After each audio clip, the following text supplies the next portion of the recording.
It is Friday, ladies and gentlemen. Welcome to our Friday stream. Pretty excited about this. We're going to drop a link. We're going to have you guys call in. I have really nothing else to say other than what's up. Hope you are doing well. Drop a comment, hit the like button, share this thing out. Let's get into some fun conversations with y'all.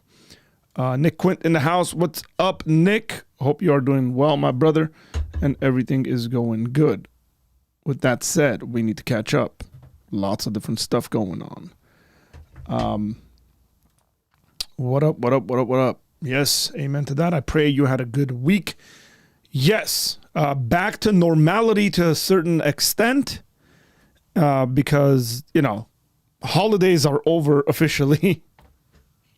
Might have something to do today, but that's beyond the holiday. It is my younger brother's birthday, so a very, very big happy birthday to him. He's probably not watching. Most of the time, he has no idea what I'm doing online. He's just that kind of a dude, but he's an awesome guy. And I remember when he was born. I actually remember when he was born, so that's really cool. I'm 5 years older than him, so he is turning 36 today. Big shout out, happy birthday. Y'all send that to him for those who know him, that I give him a shout out and said happy birthday to him. We got hellos coming in all sorts of different languages as well. It's windy where I'm at, and I got my children bothering me. Come in, close the door. Give me a second, folks.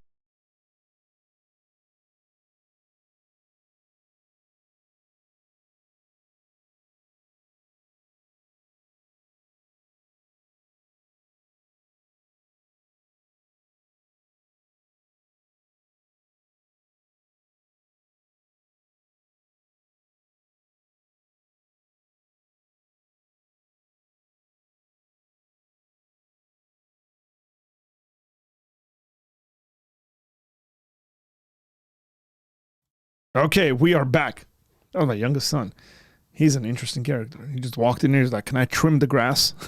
It's like, no, you can't. I'm not going to let you operate heavy machinery. You're not old enough. Hilarious. 0-0 boring game, unfortunately. No, it wasn't. It was not a boring game. Just because something ends 0-0 doesn't mean that it was boring. I didn't think it was boring. Most folks didn't think it was boring.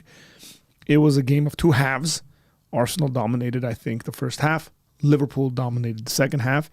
And Liverpool are the only team this season to not allow Arsenal to score. And they've done it twice. But then we go and allow, Leeds United to put a bunch past us and Fulham to score two on us.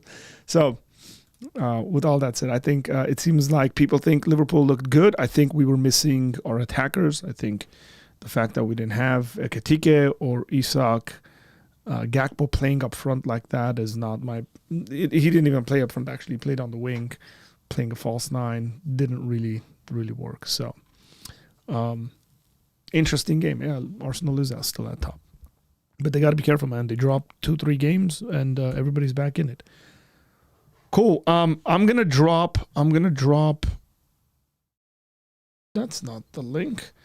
I'm gonna drop the call-in link, and have you guys call in, and then we'll do call-ins that way today. We'll do our Q&As through call-ins today. Okay. So if you like call in and you're kind of, I don't know, lingering or something like that, I'll probably kick you off and tell you, hey, we got other people. If there aren't other people, then yeah, you can linger and talk as long as we got proper stuff we're talking about. Bro, you've chosen a bald icon. You expect to be bald forever?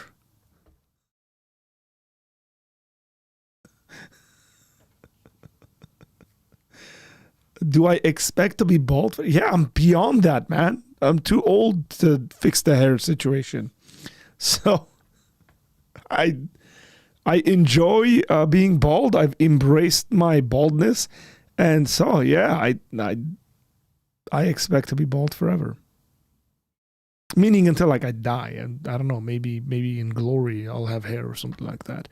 I used to have long hair, and so maybe I'll enjoy pulling that off in the hereafter. That's a hilarious question. What are we talking about today? Whatever you guys want to talk about today. So I've dropped a link. I've pinned it if anybody wants to call in. I do have something quite funny. So this is interesting. I do have something quite funny to me to share. I love that you qualified that. I reached 1,000 subs. What? That's not funny. That's awesome. Hey, 1,000 subs on YouTube is the most difficult thing to do. And I'm not just saying that. That's the reality. Those are the facts. Getting up to 1,000 subscribers. Congratulations, everybody! Give a round of applause here too. Let's see. Hang on, I got some clapping stuff here. Here we go. Congratulations to Sawa for reaching. I'm actually looking at your channel right now for reaching 1,000 subscribers. Look at that. You got 7 days ago. You got a day ago. The American Empire, make Venezuela great again. You might want to put a thumbnail on that. That's a pretty decent title. Put a thumbnail on that. You got thumbnails on the other ones except that one.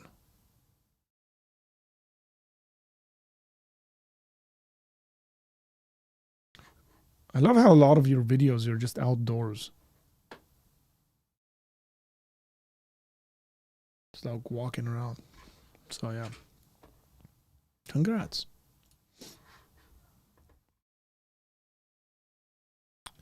Y'all should start a Get Arthur a Wig fund. No, I've wore a wig once.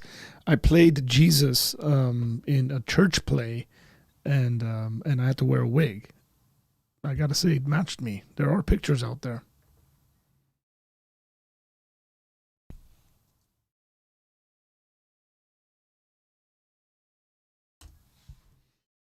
There are pictures out there. I have no idea what my Instagram login is.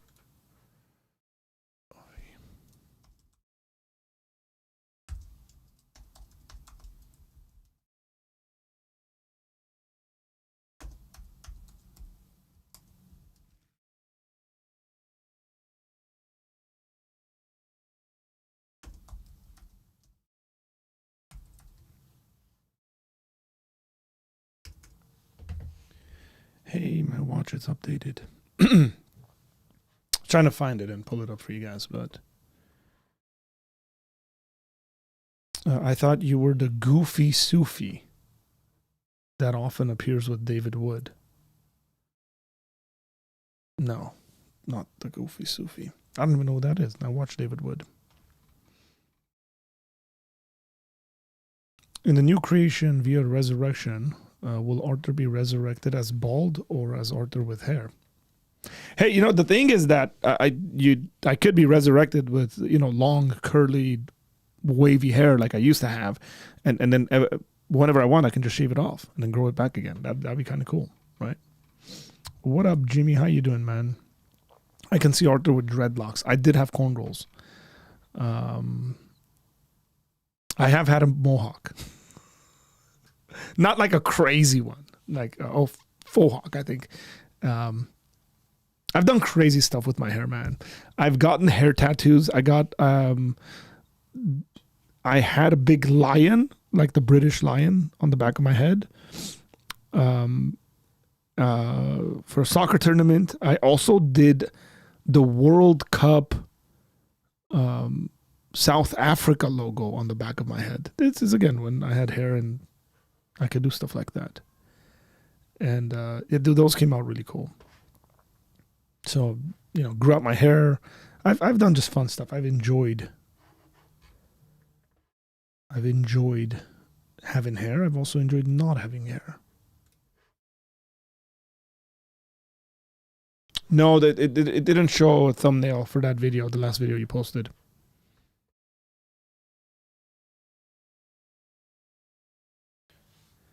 Okay.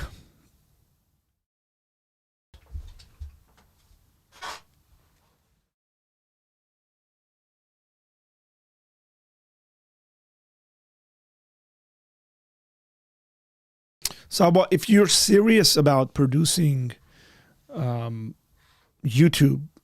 videos and spending time on YouTube and making it worthwhile, I would say check out what's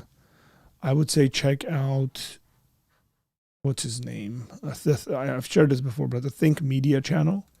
Think Media has a lot of really, really good resources. So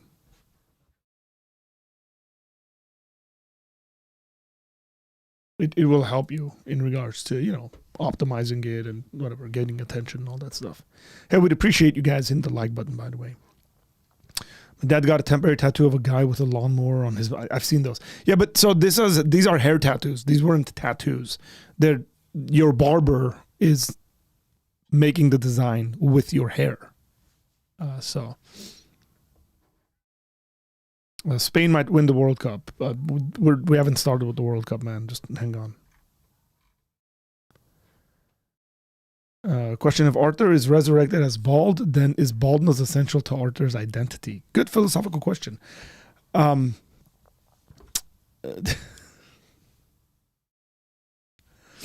do you guys think? Do you guys think baldness is essential to Arthur's identity? This has been stated many, many times, specifically by my mentor. He said that I was growing my hair the wrong way.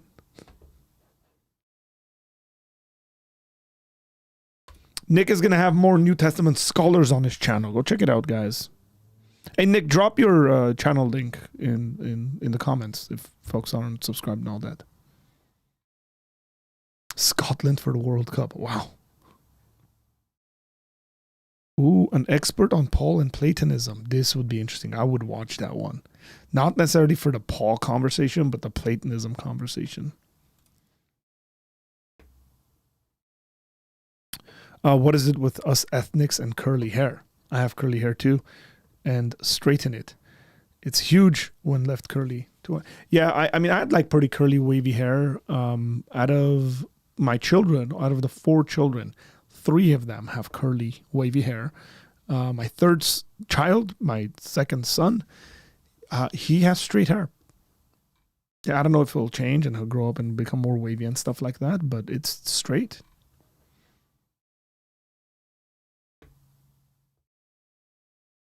That should be a shirt. Baldness is essential to my identity.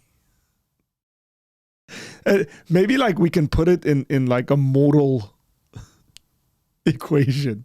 That'd be hilarious. It's like, I just want to support all the bald people out there, right? Oh man, that would be funny. I've been thinking about new shirts.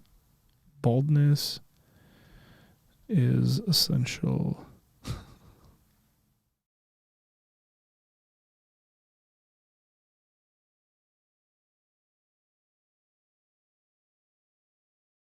And then like the modal version of it. Modal logic. That'd be hilarious. New hoodies coming up. I was wearing my bald, bearded, and biblical hoodie yesterday, and then some guys at Bible study who are new, never seen it, were amused by it. Oh, awesome. Very, very good. We need more Apologia Center lore, hence baldness. Let's go. Let's go.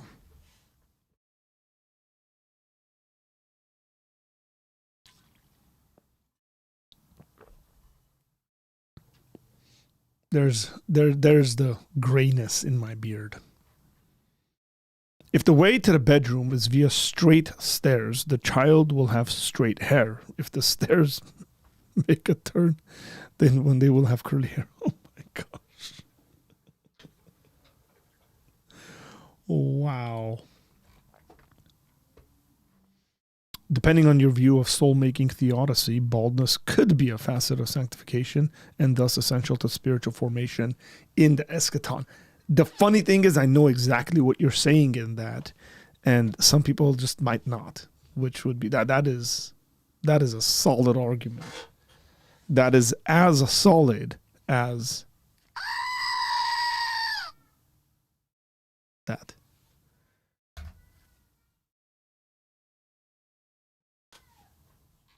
But that's a solid argument. So, what do you guys think? What do you guys think with this situation with the ICE agent? People are fairly divided about it with this this ICE agent shooting this lady. What are your thoughts on it? I did observe something. I watched a bunch of Twitter videos today, and I observed something interesting about it. I will tell you what I observed.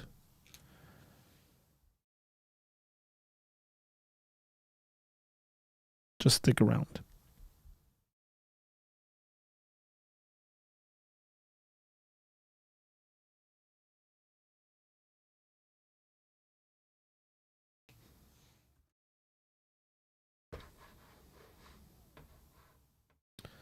So I was told that it was eating the crusts from bread that makes it curly. So my mom lied. There's a thing amongst Armenians where, specifically with boys who don't finish their meals, where moms will tell them that if you don't finish your plate, you'll have an ugly wife. Anybody ever heard that? So, like, all the boys are like,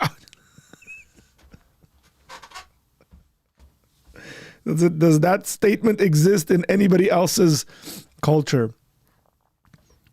Not too bad for a New Testament guy. I thought about getting second MA in theology or philosophy. Philosophy would be the thing to do. If you got a New Testament degree, you're already doing theology and you know how to do it well.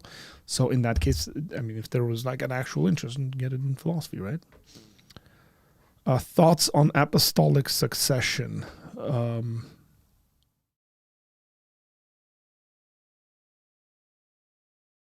I don't believe in it.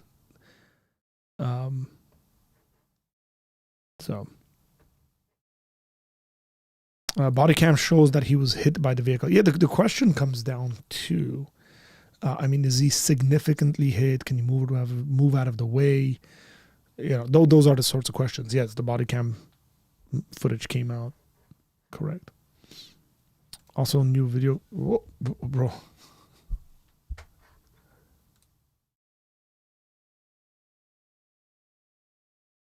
Ugh.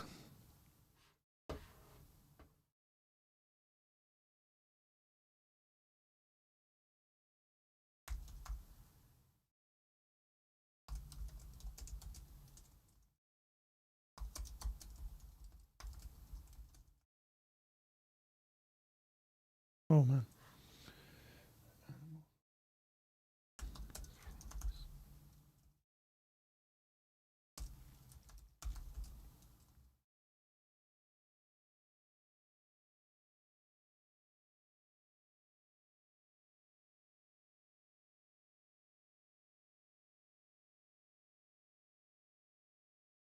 So I had to respond to some text. Also, new video dropped today that showed her trying to run. Yeah, I saw that.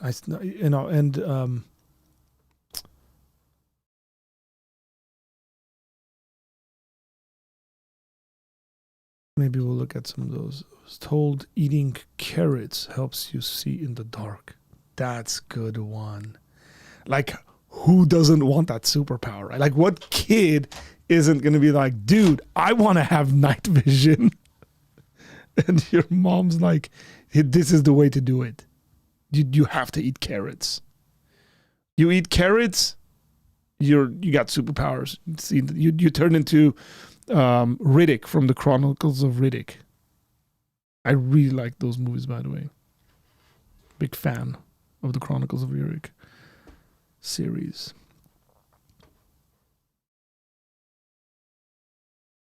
Arthur, it doesn't have a thumbnail. I'm really strict on that. Maybe refresh.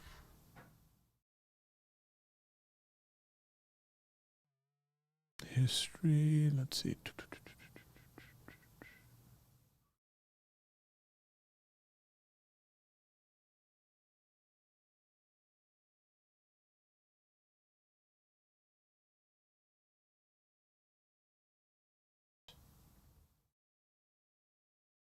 I mean, I'll show you.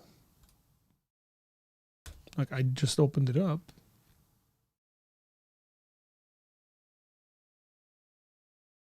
Here, just so you know I'm not making stuff up. This video doesn't have a thumbnail. So there you go. No thumbnail. Here, refresh. No thumbnail.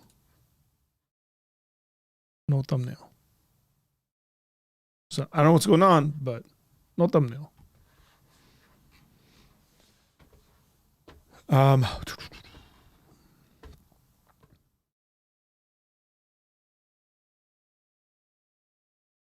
I think it's atrocious and sad. I mean, that's without any question. It is atrocious and sad. Anytime any human being dies, it's sad. It's beyond the way God intends for us as human beings to live.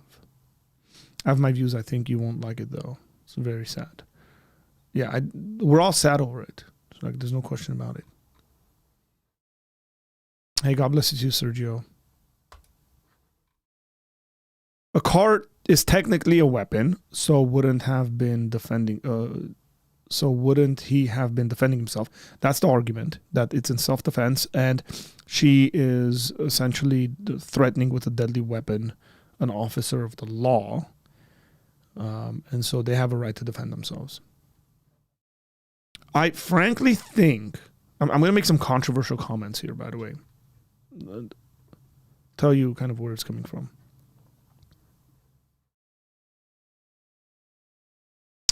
Question. What do you think about the Bible implying the earth is flat? The Bible does not imply the earth is flat. So that's what I think about it. I mean, you've concluded that it's implying that, and my reaction is that it doesn't. You're misreading the texts in which you're thinking it implies that. I have a question. In all your busyness of life, why don't you answer your email? Sorry, I have a question. In all your busyness of life, Arthur, why don't you answer your emails? That question is weird. I mean, you could just say, why don't you answer your emails? Frankly, I don't like answering via text form. I generally will read emails and yeah, unless they're work related. But I'm trying to remember what the emails were that you sent me, because there was a number of them. It would be great for me to have an assistant who would do that for me, but maybe we should put Tom on that. Yeah, I mean, if there's practical questions, I mean, your emails were more informative. That's probably why I didn't answer them. It was hey, here's the issue and here's a video to watch. So that's maybe why I didn't. Got a question, actually. Hey, look at that. Jerome's got a question. Haven't had one like this in a while. Jerome, you don't have to preset your question. I'm about to answer. I'm about to ask a question. Haven't asked one for a while. Let me ask you a question, and just ask you a question. Put Q or at Apologia Center, and then ask your question, my brother. You don't have to explain why you're asking a question. I just looked. If only we could send screenshots. No idea what is going on my end. Here. Still showing. Let me click on it actually, and then go back and see if that changes. Nope, it didn't change. Same thing.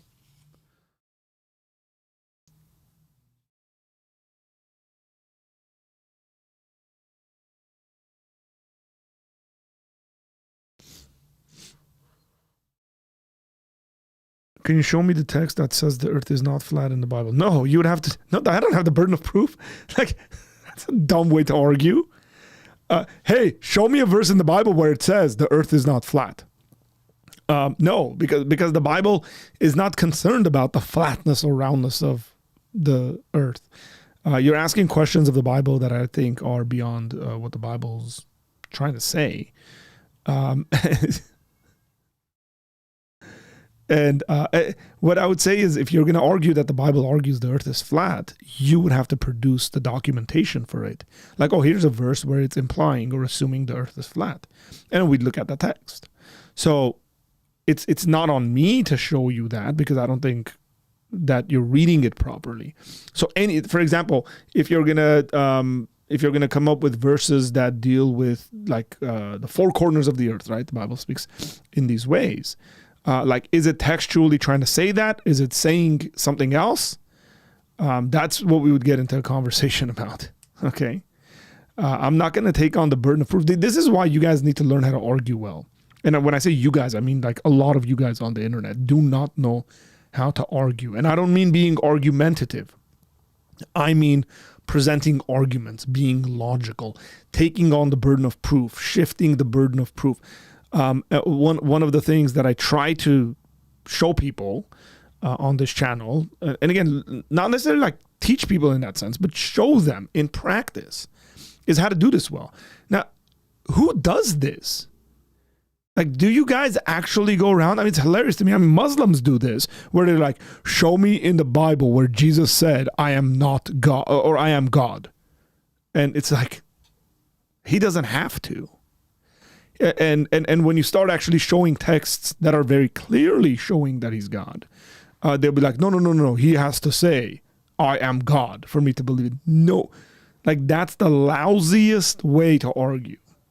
That is not how debate and arguments take place. And this right here, show me the text where the Bible's, well, the text says that the earth is not flat in the Bible. It's a very lousy way to argue. Like, if you were in my class and I was teaching debate and logic, I would give you an F. I have a bit of a problem with vehicles hitting pedestrians, as my grandma was hit twice by a bus in London. 12 years apart, first disabled, her second same. Wow. Sorry to hear that, brother.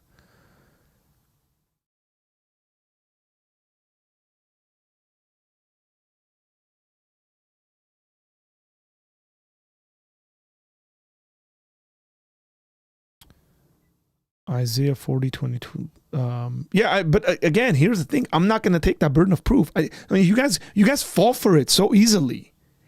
I'm not going to take. Why would I go for that? And some of this, and I get what you're doing here, Paige, but why? I'm not going to take the bait. Again, some of this is debate strategy. It's like, oh, show me. No, I'm not going to do that. You do it. You're the one here making claims.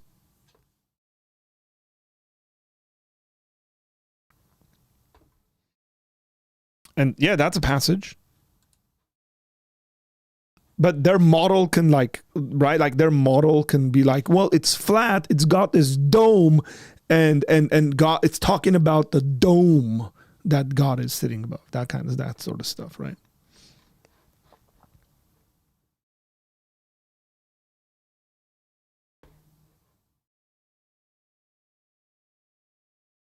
Okay, let me go to Jerome's question here. And he says, so when you pray for the salvation of a non-Christian, what happens? This is a really good question. From what you've said to me before, God's sovereignty ensures that people are not unsaved by accident. If so, what does prayer do? Now, we would have to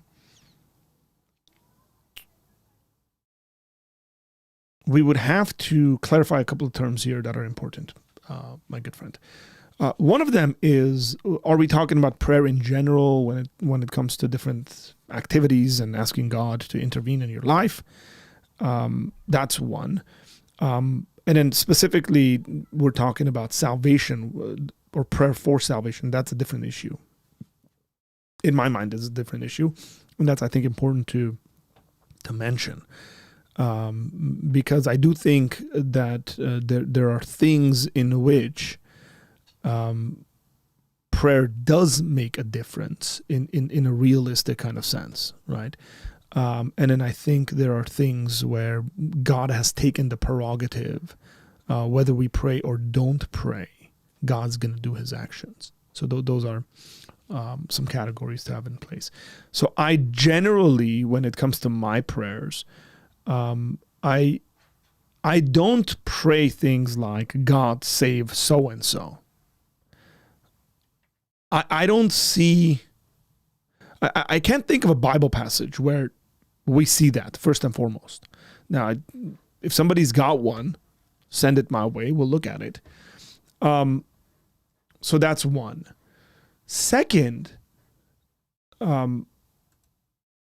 theologically, even wherever you might stand on the spectrum, Reformed Calvinist or non-Reformed, say Wesleyan Arminian kind of views, you're looking at God's already made his decision of election. In both of those views, by the way. In both the Arminian view, there's election, and in the Calvinist view, there's election. It's just the method and the way God is electing is where the real disagreement is on these issues. So if I'm a Calvinist and I'm like, God save so-and-so, I mean, I get that that's your desire, but if God's looking at it and saying, well, I've already made my decision, they are a part of the elect or they're not. So he's, the prerogative is on God in regards to that.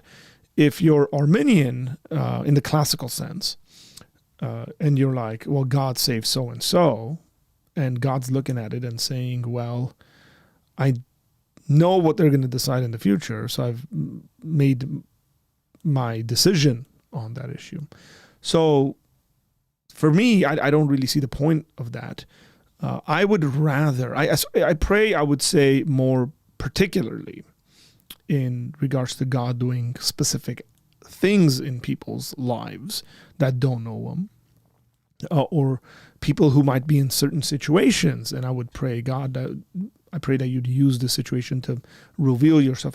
Most of the time, my prayers when it comes to this issue are revolving around, God, reveal yourself to this person in such and such a way. Because I think ultimately it's going to be the person's decision whether they're going to commit their lives to God or not. And so I'm more like praying for those sorts of things. And I think those have real kind of responses from the Lord. But yeah.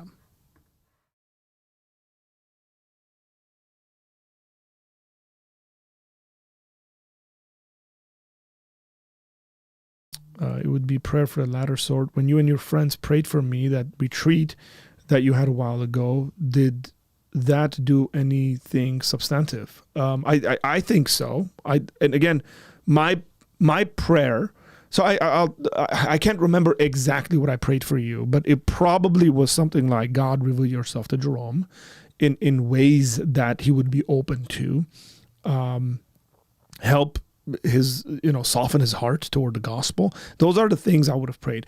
I'm pretty sure my more reformed leaning friends like Tom would have prayed things like save Jerome. And so did that do anything substantive? I think so. I think God's revelation in your life was more substantive in that sense. But I think the reaction to that was on you at the end of the day. And again, I'm trying to be charitable here towards my friends who don't share with my theological leanings. And they would obviously answer that question differently.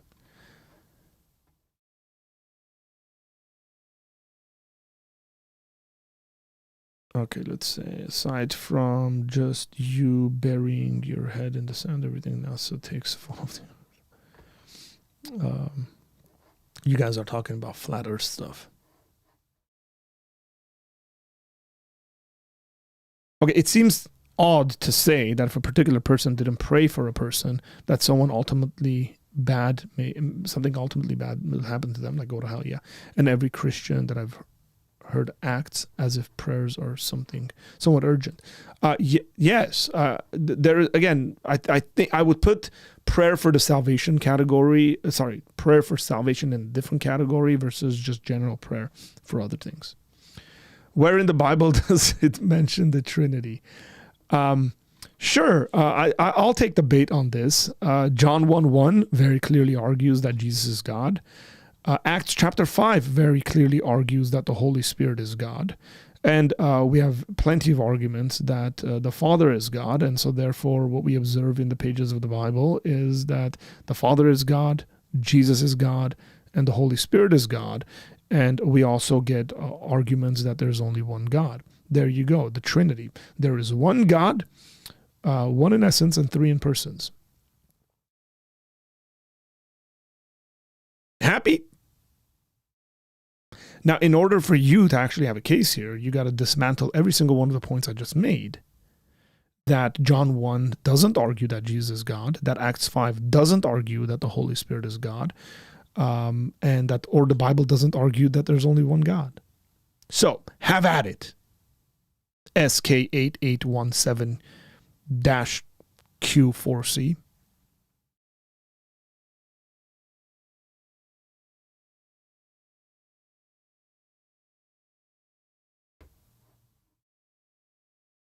Jerome, that's because there were some Calvinists at the camp. Right, and they impacted the election of God. The sole sovereign election of God according to his will and for his purposes. The Calvinists made God,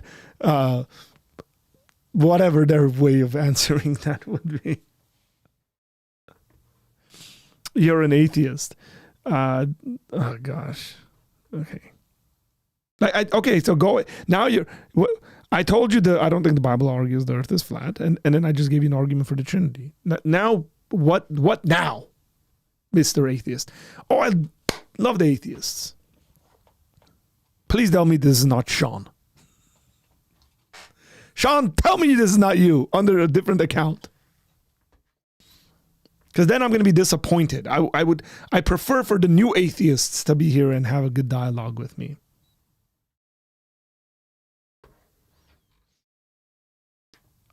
Why don't you call in?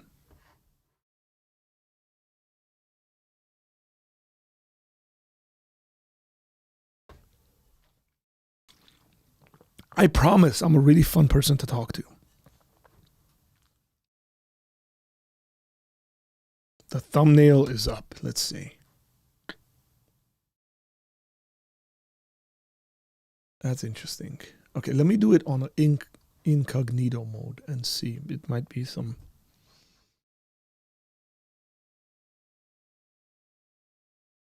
Nope. Not seeing a thumbnail. I don't know what you are doing wrong. I can't see it. And let me actually try it on my... I'll try it on my laptop. Yep, laptop and computer. Not showing any thumbnails. Interesting.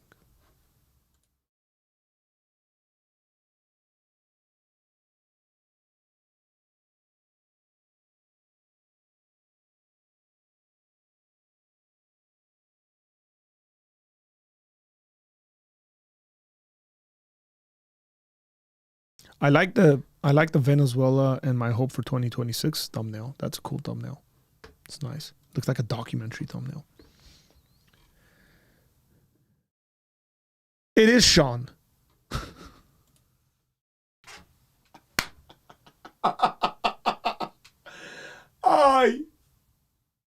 Sean, I know you so well at this point that the sort of arguments you develop just yell, it's Sean. Because they're bad. They're not even arguments. They're just these statements.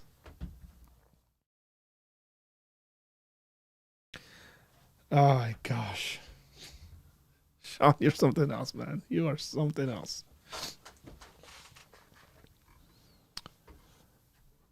Okay, I'm still somewhat confused. Doesn't it work more generally as well when someone prays for someone to be healthy again?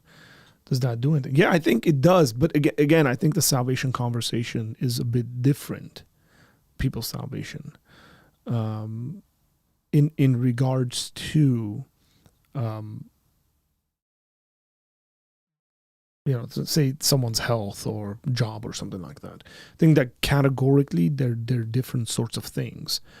One, because there's an aspect of eternality to it. So let's just say if I pray and I am healed of a certain sickness or something like that, versus I'm not. And in both cases, say I pray and I am healed, and then I don't pray, I'm not healed. And then I'm a person who's a Christian. Like whether I'm healed or not, the ultimate end is the same case. I'm with the Lord. There's a finality to it, I think. Let me put it this way, maybe, that God has the prerogative over people's salvation. Like that's his thing. In regards to other sorts of stuff, he's given us the freedom in interacting with him, and he's got the freedom in reacting and interacting with us on those other issues. But again, I have asked this question. You guys correct me here. I'm really open to being corrected here. Can you guys think about a Bible passage in which people are praying for the salvation of other people? Like individually. Not necessarily collectively. Like God save the Egyptians. Right? Like not like that. But individually. I can't think of one.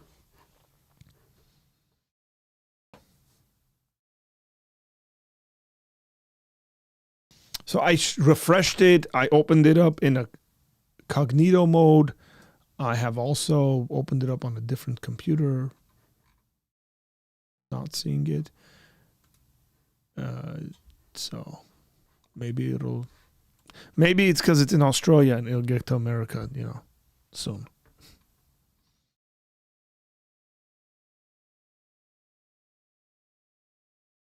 Well, I agree with this comment. I absolutely agree with this comment, Jerome, that it seems frivolous. Frivolous. God already decided all that before the Calvinists existed. No, yes, correct. In eternity past. Yes. Does Jerome know what a question is?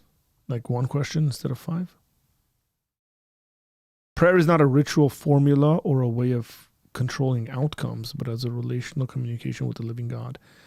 Yeah, I don't think anybody disagrees with this, but there is an aspect that I think the Bible presents to us, that if we were to not pray for certain things, or if we were to pray for certain things, they would either happen or not happen. That's definitely biblical. So yes, there's a communication aspect of it. Man.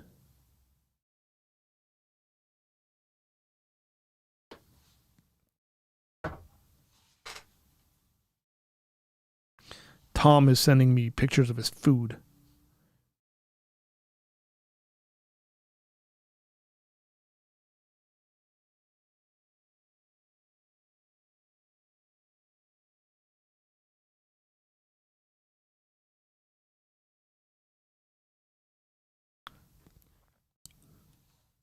So, page correct, but there's a larger theological conversation there, larger theological point that needs to be made in regards to, do our prayers actually change anything? And there's a number of biblical examples we can bring to this. So God wants to destroy the Israelites. Moses prays and pleads with him, and then God decides not to destroy the Israelites, right? For example, the parable Jesus gives of the persistent widow, and it encourages us to be persistent with God, like this widow who is appealing to this evil judge. Like those at face value are presenting situations in which our persistency, our prayer to God and with God about things will get results as opposed to not. So again, there's a relational aspect of prayer, meaning we talk to God, we speak to God, always pray without ceasing, so on and so forth. But there is a result aspect to that as well. And it leads to theological questions and conversations that are important. A question. Is a question redundant or tautological? Some questions might be.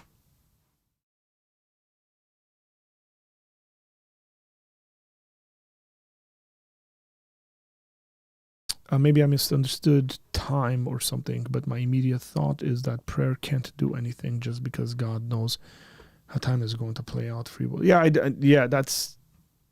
there's a lot more to be said about that, but I don't think your conclusion is right there. I think you are misunderstanding something.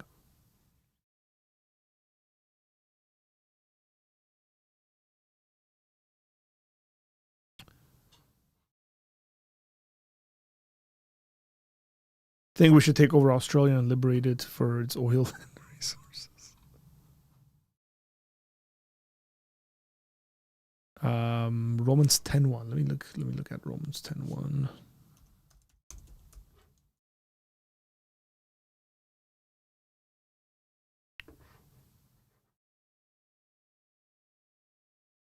Just hang on in the background in the green room, Clayton. I'll bring you up right now. Let me look at this passage. Brothers, my heart's desire and prayer to God for them. So again, notice what I said earlier, guys. So brothers, my heart's desire and prayer to God for them is that they may be saved. For I bear them witness that they have a zeal for God. So notice I said this is a collective thing. This is why I mentioned it's sort of like praying for like the Egyptians to be saved. Like I have a desire for the Egyptians to be saved. I think that's fine. My point was more like specifically, like God saved my mom. That sort of a conversation. Those are the examples I'm thinking about. And if somebody's got something, bring it my way. So with that said, let me bring on Clayton here, who's waiting. Clayton, what's up, brother? How you doing? Hey. Yes. Have you called before? Once. Okay. It's been ages ago. Yes, sir. My thinking, the reason I was calling is to kind of discuss about, God and prayer and how time functions within that. We have beginning, middle, and future. And of course, God is outside of that. He's the author of it. But how prayer works within that, that's always something that I've always wanted to figure out, and how to answer it, not like an open theist, essentially. Trying to pull up a book from here. So there's a really good book that's an introductory text on this subject. It's called God and Time. It's edited by Greg Ganzel. And it's got the individuals it has in it are Paul Helm, William Lane Craig, Nicholas Walterstorff, and I want to say Clark Pinnock, but I could be wrong about it. Let me see. God and Time, 4 views. There it is. Let me see if I got all the names right on this. Alan Paget, not Pinnock. And because that would have been open theist for sure. Yeah. So I highly recommend this book. It's a really good introductory text. I think you made a comment there that like I don't necessarily agree with the conclusion. Like God, like we have a past, present, and future. God is beyond that. That's not my view of time. Now I can get into all the details. I love this subject, by the way. Absolutely adore this subject. So it's more of a presentism for you, or? Yes. Yeah. So, there's 2 views of time predominantly. Okay. So I reject Paul Helm is the one in the book that represents that view, the one that you just shared. And I'm very, very willing to say that is the classical view. That's the view that most Christians have held to, this time block where God is outside of it. And it goes into the way God knows the future is by looking into it. So I do think God is in the present. The future doesn't exist for God yet, and the past no longer exists for him, but he has full knowledge of it, obviously, because he's an all-knowing being. Is the future, in your view, I'm sorry to cut you off. No, go for it. Say it. So is, in your view, the future continuously being created? Yes. Well, no, not in the sense of like God's creating it, not in that sense.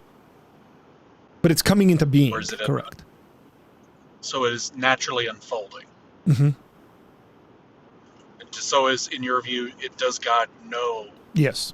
what will take place? Okay, Yeah. so He is still exhaustive knowledge. Yeah. Yeah. And this is where it works well with my Molinism.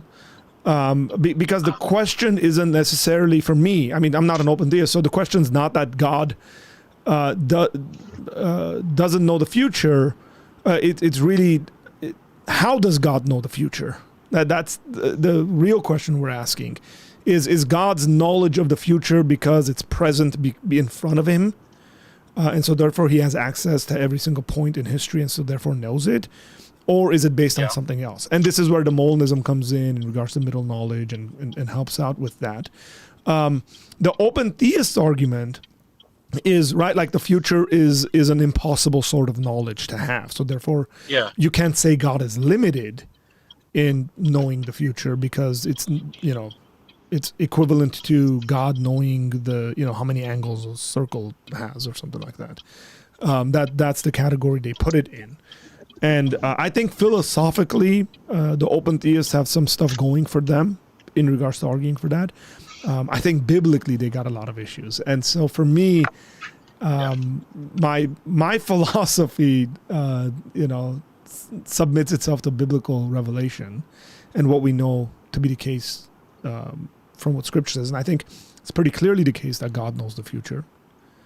And again, so how would this play out they pastorally? In regards to pastorally, like in regards to like, can you think of a specific question? Oh, well, I mean, I'm a hospice chaplain, and I've had patients literally ask me, "Am I going to live through this?" Kind of just burying the head in the sand, which is understandable. Nobody wants to die. And so, like, how would you play this out, especially with the families, especially if we have a pediatric patient, things like that. Those are the hard ones that you try to, like, I don't have an answer, and I pray that God will heal. Like, so how would this, so to put a caveat, I affirm theologically Molinism because it makes the most sense, more than even simple foreknowledge. Philosophically, though, it's always been something where I kind of check out when it comes to most philosophy because it does get pretty hairy, like in regards to like explaining it and putting it on paper and like possible futures and all that stuff. Look, pastorally, I would say there's a couple of things that are very important, and Molinism affirms this because I mean the whole goal of Molinism is to reconcile God's sovereignty and human free will. And so pastorally, one of the things I would really want to do is affirm God's sovereignty, his goodness, and his love in a given situation. Yeah. Even in situations which we don't know the answer to. And it's like, it's okay saying, look, I don't know. But here's things I do know, right? So like leaning the conversation, because again, it's a pastoral conversation. You're there to predominantly comfort people and be present for them. And so what I would say is, look, here's what we know about God. Like, these are solid things we know about God. He's good. He's caring. He's sovereign over all human affairs, evil or good. Here are situations in which we know for sure God's heart breaks over and God's, like, it's not a part of his intention for the world and all that. And so I would lean in those areas and then kind of caveat my I don't know answers in that. Right. And then there's, I think, and you know this well, there's so many places in the Bible we can go to where we see individuals that are wrestling with God and struggling with God and saying, Lord, I don't know what's going on. Where are you in the midst of this? And there's cool conclusions they come to. The whole book of Job, I think, does this. I think Psalm 22 does this. I think Habakkuk as a book does this. Right? Like Habakkuk's like, what's going on, God? What are you doing? How can you be on the side of evil? How can you have allowed such evil to come upon us? Like, he's essentially kind of accusing God. Like, you're taking the side of these evil people. And then where God brings in his revelation and says, hey, I'm going to do something, and it's hard to believe, but I'm going to do it, and this is the way I'm going to do it, and I'm going to accomplish multiple purposes by this simple act. And so I take those and I kind of use them as possible templates for our lives, because those, again, they're the givens. It's the foundation. It's the groundwork that I can work off of and say, well, could it be possible that God is doing something like this in my life? So I'll give you, here's a hypothetical that could very much be the reality in someone's life.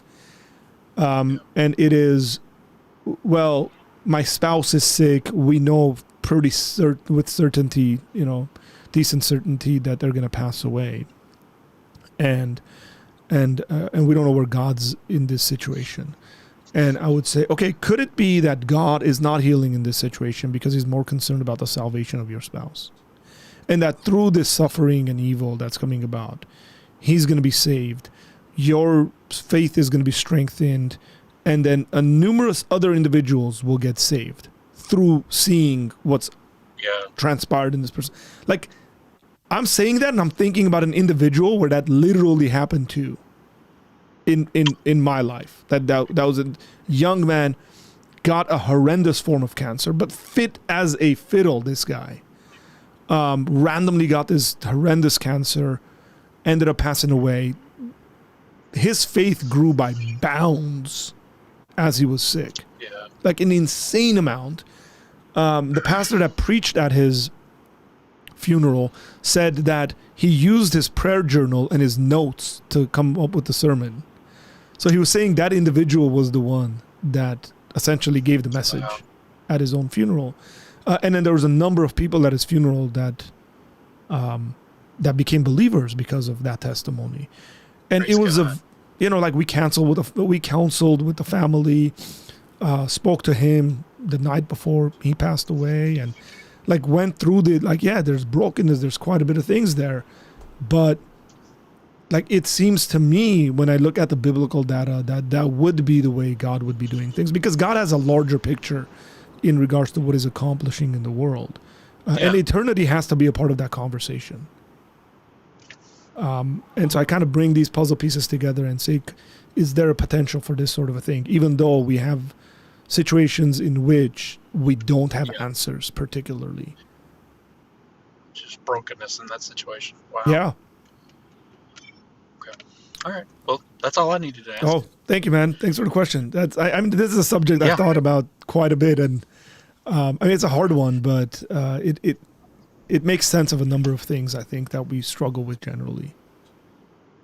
So it's definitely something I've seen a lot, especially going on 2 years now in the hospice chaplaincy, and there's a lot of not only kind of just not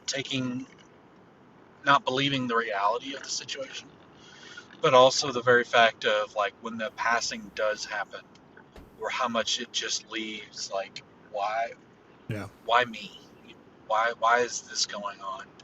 And of course a lot of times that's probably the first real loss that people have dealt with on a significant level. And so I've learned, just kind of reminds me of Aslan, in Horse and His Boy, where the boy is just complaining, he's doing all this other stuff and thinking his life is terrible, and then he looks over and Aslan's been walking with him for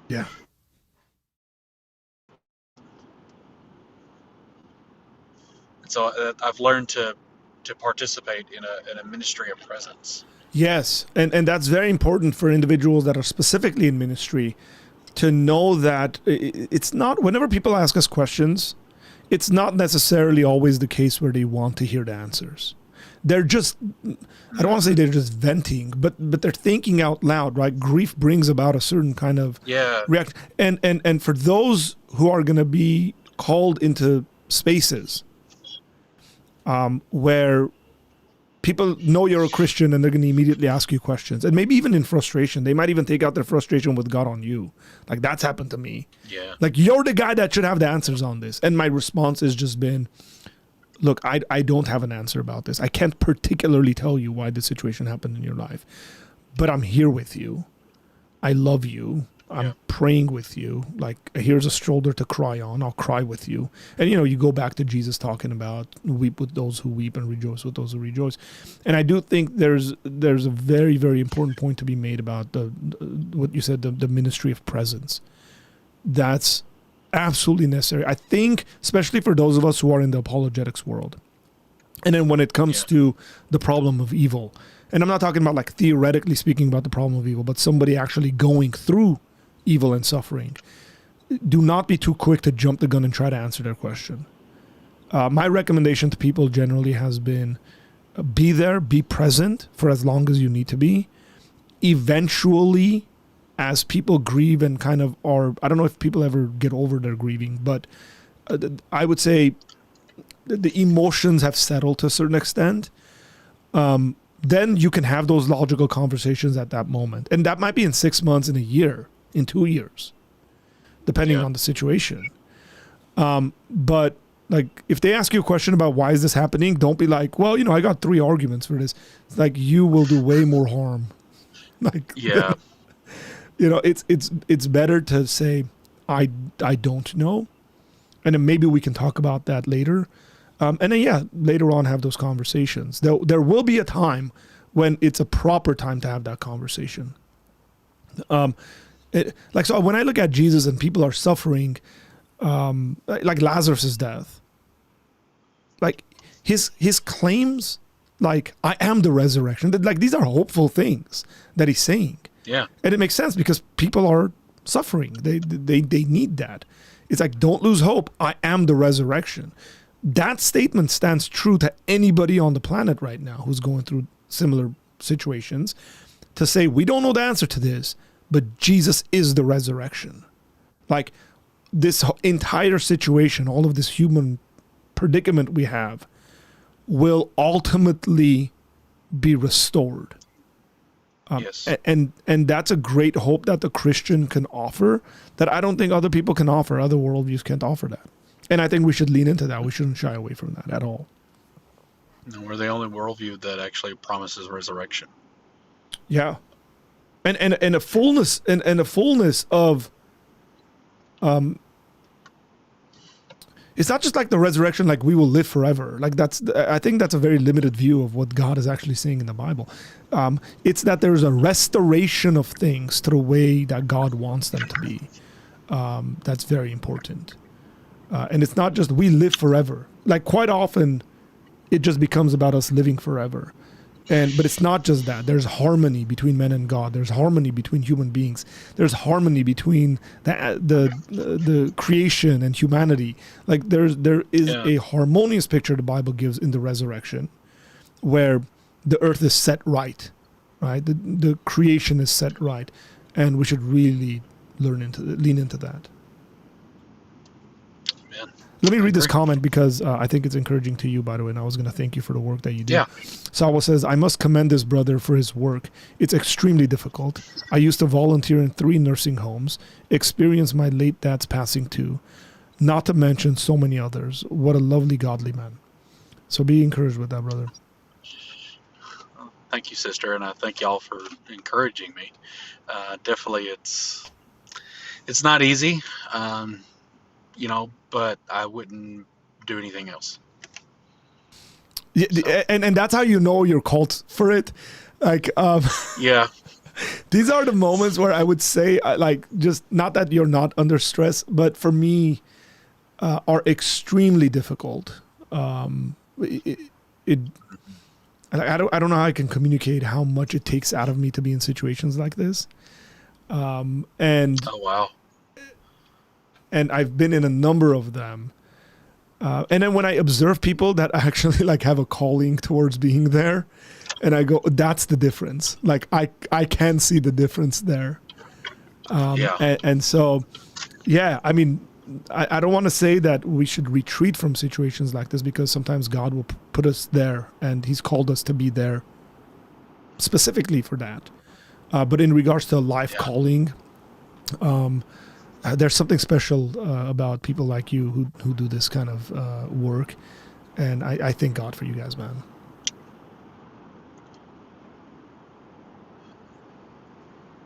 appreciate that, brother. You have a good day. You too, man. God bless you. Awesome. There's finally a moment on Arthur's streams where there is not a dinosaur on the screen. Jerome, you get this. That's what you get.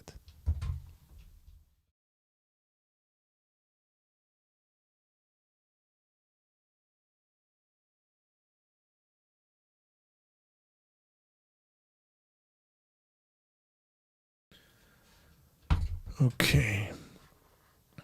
That's what you get, Jerome. Question. Would it be a good live show with a few people giving their testimonies? I don't see why not.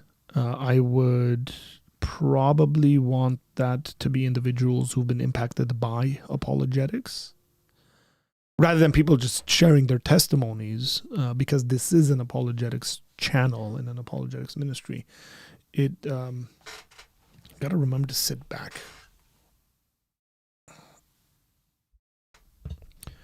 I would want it to be individuals who say, hey, here's how apologetics minister to me, and either I became a Christian or something like that. So, I mean, if it's individuals specifically through this ministry and this channel that's happened to, even better. But that's a good idea. And yeah, there's individuals in my community. I've done streams, and we're going to do this probably in this year a bit more, where we're sitting in a room. We got the mic set up to do these things, where we're sitting in a room, and essentially it's me and my friends hanging out and talking. And people have really appreciated those sorts of things. And people get to share their testimonies and their stories and all that, you know. Think about all the non-believers in Jesus going to probably burn in hell. Sean, that's not an argument. Think about all the people in your worldview who just pointlessly and aimlessly suffer and die and are hopeless. And then what? That doesn't prove anything. Like, it's not like you have a better worldview. Like, I just really want to stress that. Atheism is in no way better of a worldview with the things that you can deduce from atheism as a system.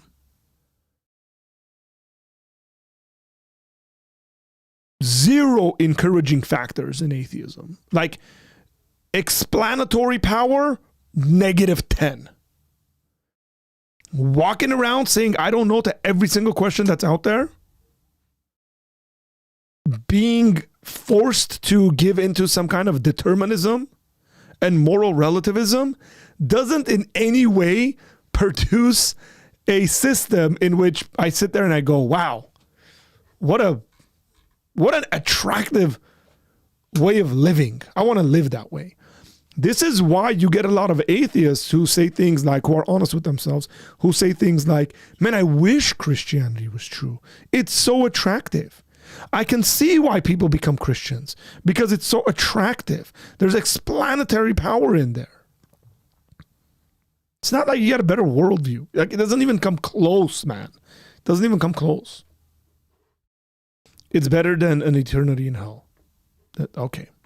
It's better for you to be hopeless in this life completely. Like, okay, Sean, you convinced us, bro.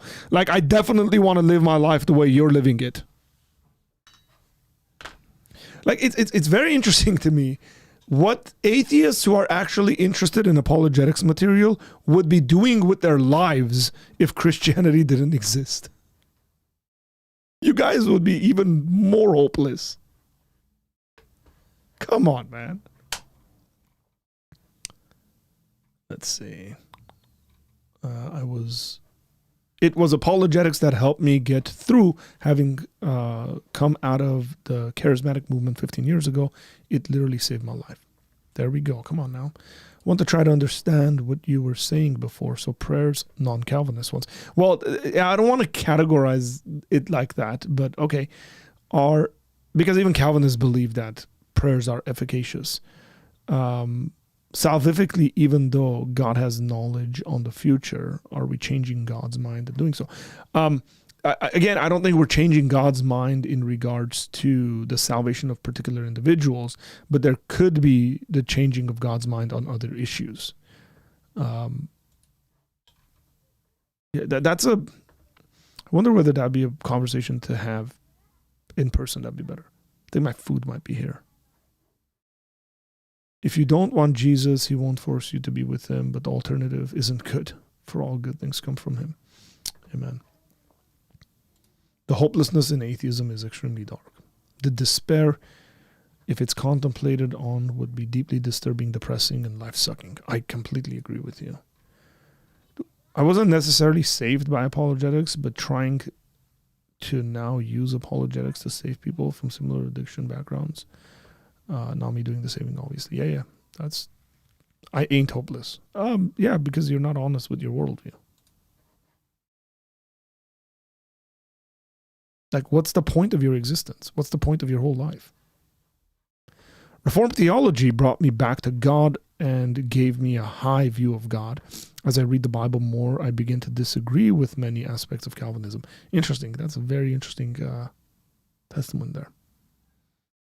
Okay, that's a joke. I just wanted, it's important in a serious conversation like that. Like, I don't want people walking around saying like Calvinists aren't efficient, like praying and stuff like that.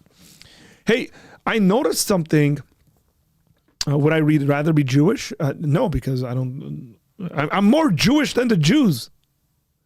I believe in Jesus, the Messiah, the culmination of the Old Testament prophecies. So no, because I don't think it completes the picture. I think Christianity is true. The truth is the thing that we're seeking after. So, okay. So I was going to make a comment earlier about one of the things I'd been observing. This is where it's going to get a bit controversial, you guys. And you guys tell me whether I'm right, wrong. And I get, that this is based on a limited amount and it's the videos I'm watching online and all that stuff. Specifically on Twitter is one of the videos I was watching. So I've been watching bunch of videos of like these ICE protests. Here's a couple of things. One of them is like a majority of the protesters are women, which I found was very interesting to me. And there's a specific kind of women, and I'll leave that there. And then there's like also like a large amount of lesbians that were involved in this.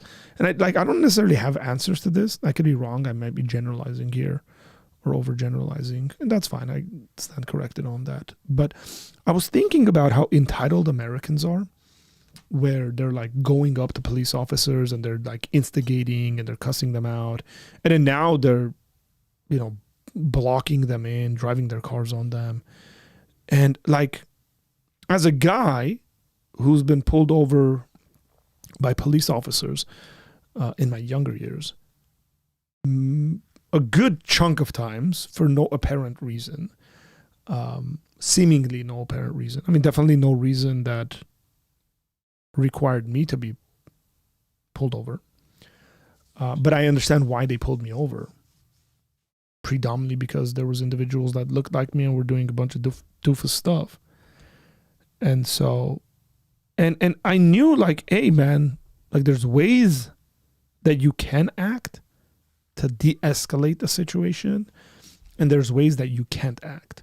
For example, if I got pulled over by a police officer, my response probably shouldn't be, hey pig, what do you want? I'm just talking regular police officer. The situation's not tense or whatever, right? Like they pulled me over and I think I've been incorrectly pulled over. Frankly, I remember being pulled over because I was driving through a neighborhood at about 10:30 at night. That was a predominant Anglo neighborhood, pretty well off. And I looked a certain way and I was driving a certain kind of car. And I got pulled over. And the cop came to me And I said, good evening, officer, and X, Y, and Z. And then he said, where are you going? It's like, you can't pull me over and ask me where I'm going. It doesn't matter where I'm going, right? Now, I could have made that an issue and turned it into an argument. But I said, so I'm going home. Officer, sir. And then he said, from where? And I said, well, from church. So where's your church? He said, a couple of blocks that way. And that was it. He was like, cool. Okay. Now I know that situation, because I don't know that guy. I don't know, maybe he was absolutely racist or something like that. That situation could have been elevated really quickly by me. And I would have been in my right, is what I'm saying, to a certain extent, because I got pulled over for no apparent reason. The guy's not suspecting anything about me in regards, like, I haven't broken the law.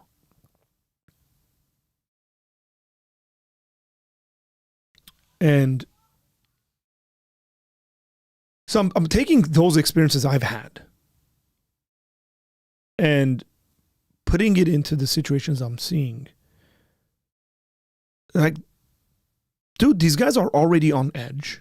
There's all sorts of crazy stuff happening. People are not only instigating and cussing them out and calling them all kinds of names, throwing stuff at them, threatening them. Now, like, you're driving your car on them, and then you're expecting them to, like, not do anything, for nobody to react incorrectly.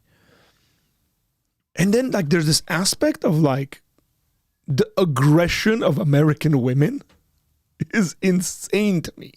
And when I say American women, I mean white women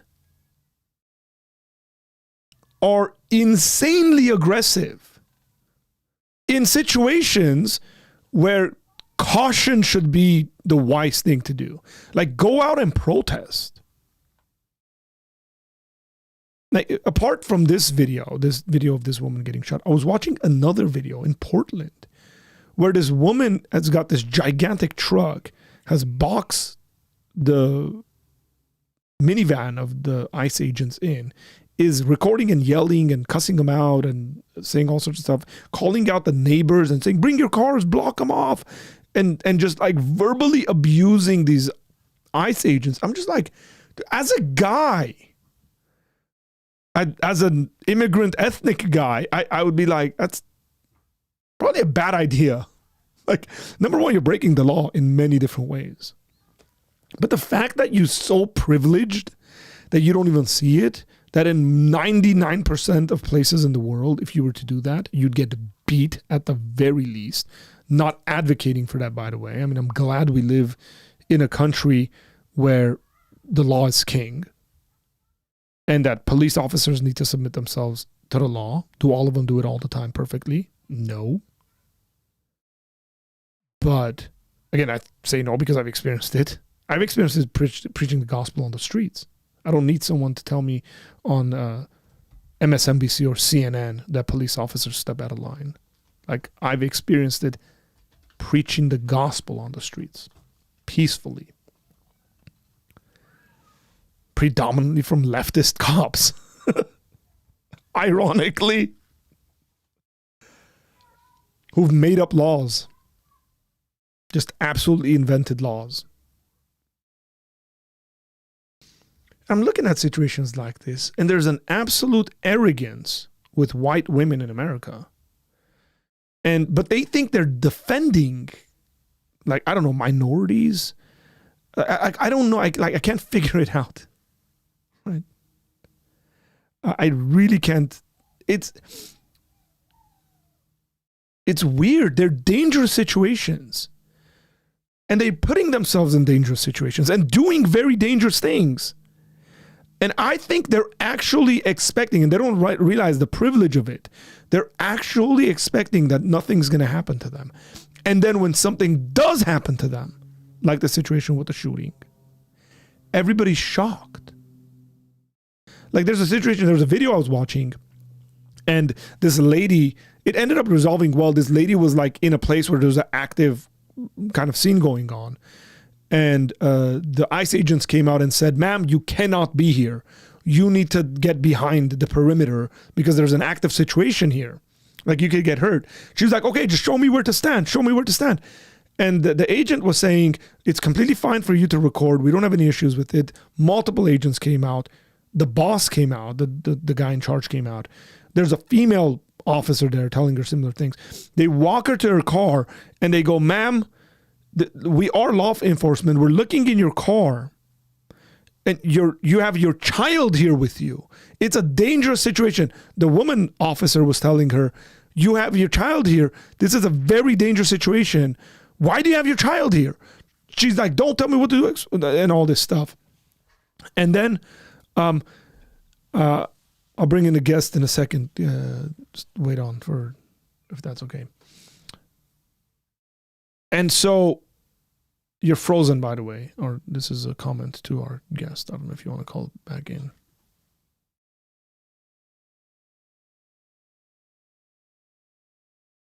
Okay, I think I'm gonna, oh gosh. Okay. These idiots.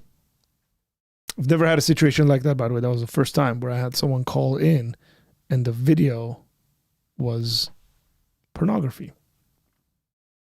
This is how scum-like some people on the internet are. Here we are having a conversation about important things.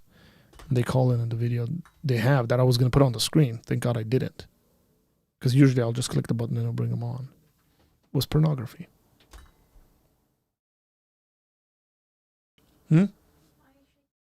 Because some doofus idiot just called in and the video they had playing was pornography. But yeah, I didn't put it on the air, so thank God. Yeah. Tell me about it. Absolute scum.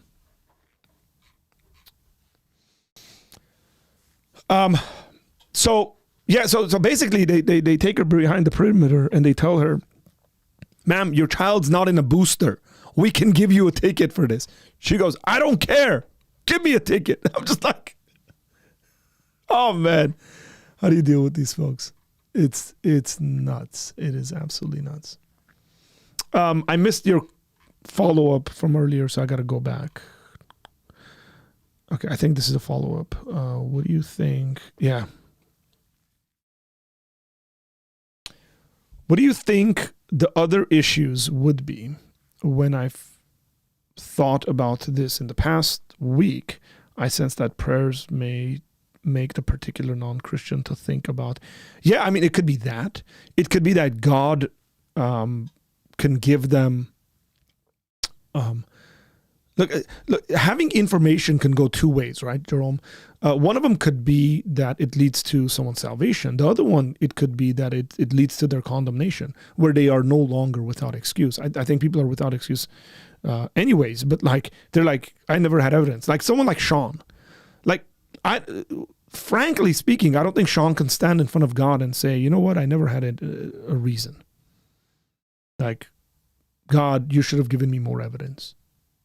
Like, it's been given. It's been presented.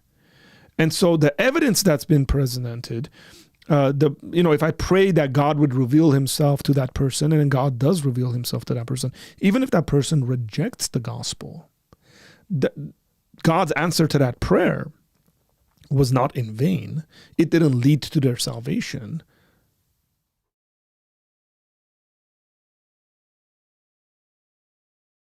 That was a man prayer. Sorry, that was a man sneeze. I had to mute the mic. And so basically, it could be that it gets used in a sense of, hey, I did reveal myself to you and you rejected it. It could be used in that sense as well. So, yeah, I don't know if that answers your question, but sorry that you have to see that perverse. Yeah, tell me about it. The stuff we have to deal with on the back end of doing content.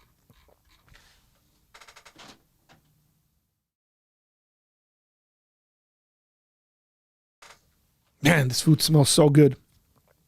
Yeah, I don't know.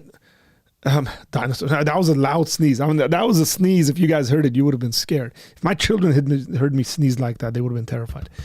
Am I observing are you guys observing similar stuff to what I'm observing? Like, is it like a lot of the people that you see that are protesting women? Could be wrong about that, but that was an interesting observation I made today. And then I know Nick made a comment here. He said, you can see who is out protesting and who is at work. That's true. The other thing is I'm becoming extremely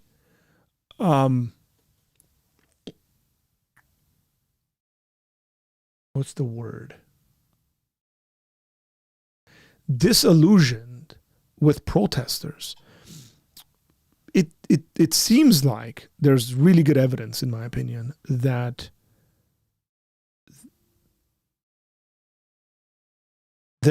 a good amount of them are paid actors. That like they get ready so quickly. The signs are out. Like there's, people have gone after them and researched them. I mean, there's a lot of evidence out there that these people are being paid large amounts of money to lead these protests and all this. And then the sides they're taking. Like, where are all these people with the situation in Iran? Where are all the liberal, feminist, lesbian women, right? Instead of trying to track down ICE agents, standing for and being on the side of the Iranian people who are really being persecuted? Or is it going to become a conflict for them because they also want to scream yay for Islam, and then they can't do that with the Iranian regime? See what I mean? It's crazy. Like we know lots of people in Iran. We got information coming through. The situation is crazy. Like, finally, it is at a place where legitimately we can be hopeful that the Iranian regime will fall. And where are all the liberals? What side are the liberals on? Should tell you enough. Did you agree with the right-wing protesters? I mean, if they're doing stupid stuff, I don't agree with them. I guess what I'm asking is it possible for particular prayer to be necessary to get someone to become a Christian? Yes, it could be. Molinism would answer this very well, actually. Like, for example, it would be a typical answer that you've heard before, that God knows if he were to do certain things a certain way, this individual would freely come to choose him. And then God knows that Arthur would freely pray for that individual. And so the sequencing of events will lead to the salvation of the person, but it's all done freely. Like, God might actually randomly put something on my heart, someone on my heart to pray for, and then I go ahead and pray because God knows if he were to put that on my heart, I would pray for them, and I do pray for them, and then God therefore acts in response to my prayers in that person's life, and then that person ends up becoming a Christian. And so Molinism solves everything. So it could be necessary. I just wouldn't make that a blanket statement that if you do, somebody will definitely get saved or something like that. Please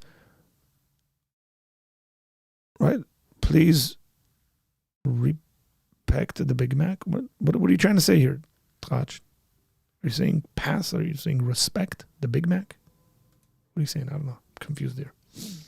The very women who want to burn bras are fighting for hijabs. Come on! That's a line! That's a bar, folks. This should be on a shirt. The fact that, what is this, woke white women voted for Bill the apist Clinton tells me all I need to know about their values, the values of modern feminism. True. And this coming from Nick, who is a feminist. In the right way, I guess. I call it post-feminism because it looks nothing like feminism I've studied. We have it weekly in the UK, organized and not organic. Correct. Protesting is pointless. Not sure. Molinism really is the ultimate shield, it seems. potentially what gamers would call broken. Interesting. Yeah, it answers all the questions. I did get some In-N-Out. I'm trying to eat healthier, you guys. So I have 2 burgers in here. But I'm trying to load up on carbs and stuff like that. Not carbs. Sorry, I'm trying to load up on protein. Not eating carbs. And they're lettuce wrapped stuff. No Bible here? No Bible passages? Where's the Bible? I do want to eat this, but I don't want to eat on stream. Because share that with you guys. I'll eat it later.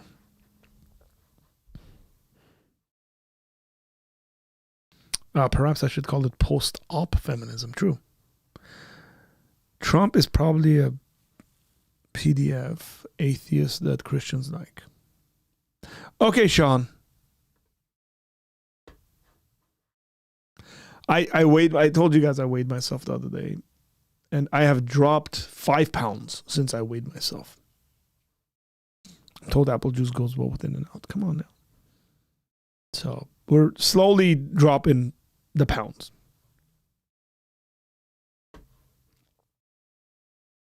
He said, "Oh no, it's that one place that you lot encouraged me to eat for an entire week." Yeah, and Jerome, you were privileged enough to eat at In-N-Out with Dr. David Wood, Mike Winger, and Rustan KD.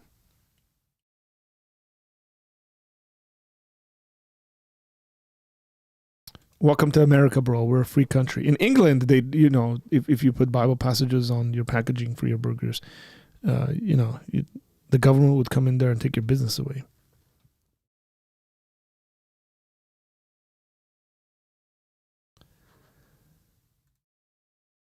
Should I have Tom call in? Let's see. Maybe instead of going off air, I can have Tom call in and talk to you guys, and then I can...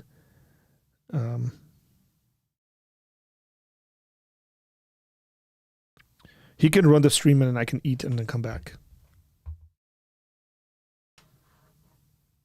Oh, yes, Dr. Nick Quint was there as well. I forgot. Yes, sorry, Nick. You got to eat some heavy hitters, man. Sorry, I stand corrected.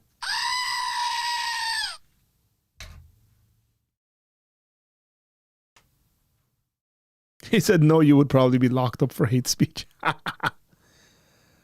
RFK Jr. would approve of your dietary request. He probably would have. By the way, Sean says dumb stuff sometimes. Check this out.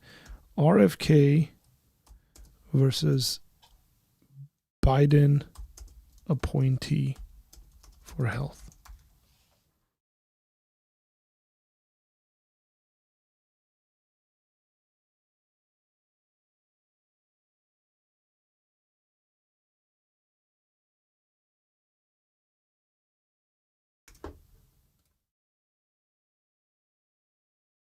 So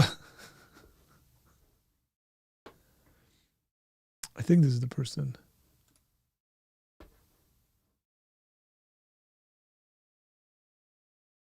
Biden picks transgender woman as assistant health secretary. So this is the individual that Biden picked to be the assistant health secretary.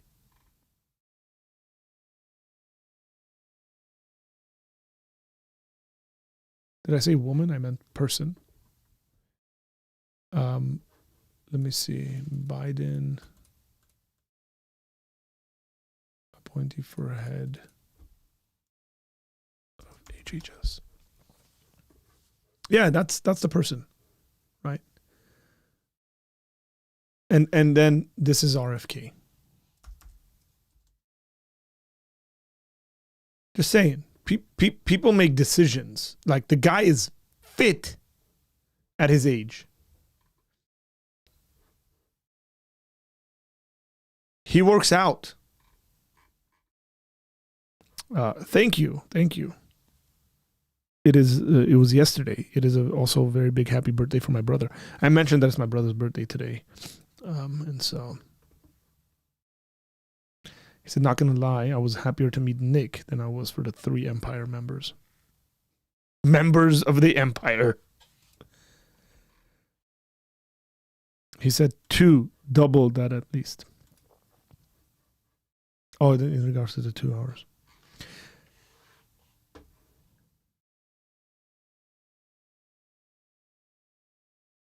Where is it?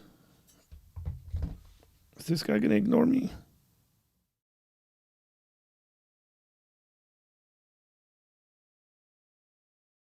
Yeah, guys, Tom is not responding to me. Isn't he an anti-vaxxer? I don't know. I don't know if he is or not. I think he's more like, let's ask questions as to what kind of vaccines we're giving people. And let's have all the data before we give them vaccines. For those of you guys who took the COVID vaccine, how did that work out for you? Did it stop you from getting COVID ever?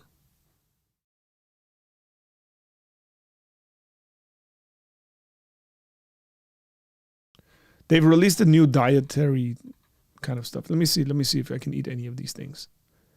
This looks pretty good. The new diet protein kind of thing.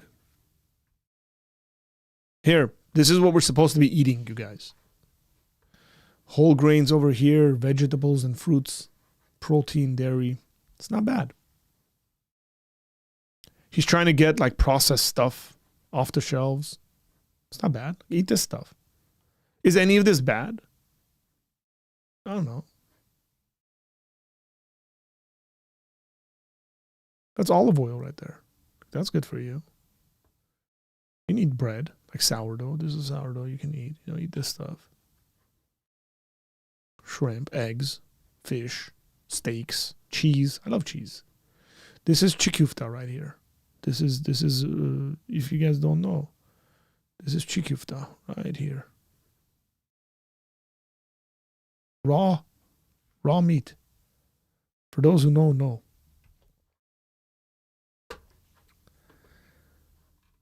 I will say that asking Wood about the dilemma was harder than I thought. I wish that I made notes during my time. Arthur, can you check to see if the thumbnail is up? Nobody's an anti-vaxxer. Just don't force it upon anyone. That'd be nice. No Big Mac, man. I'm not eating Big Mac.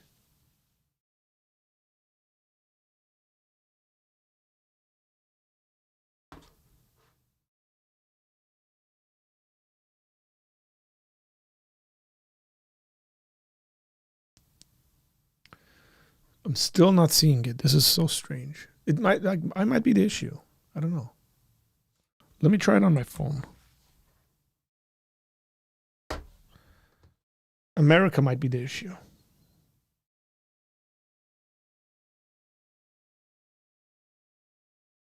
Yep. It's not on my phone either.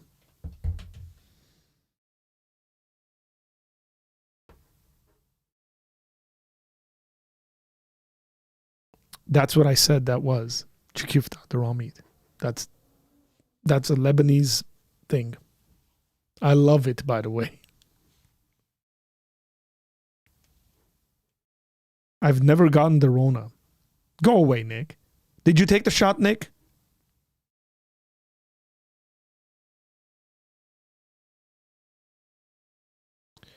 I don't think that I ever caught it. I ended up getting the 2 vaccinations without telling anyone.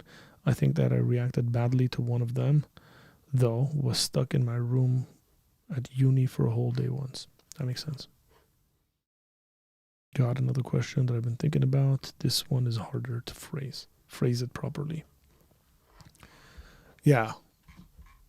Look, I was talking to someone, and they were telling me they got COVID and then got the vaccine and then got the booster, and then that was worse than getting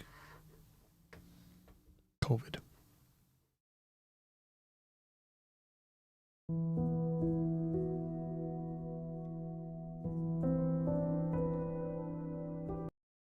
It's not bad.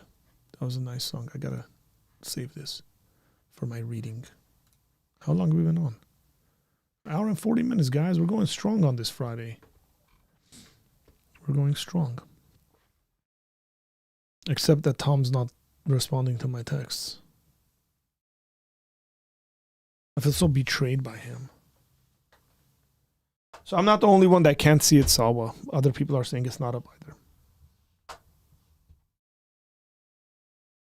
I can see it on my phone and desktop. It's called kebe. Yes.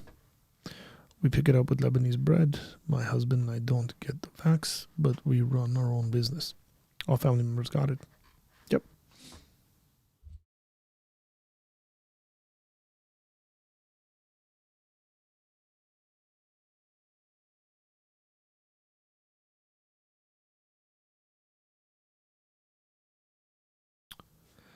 Hey, if Nick wants to call in, he can call in. I'll let Nick run the show a little bit until I eat. Yeah, Nick, call in.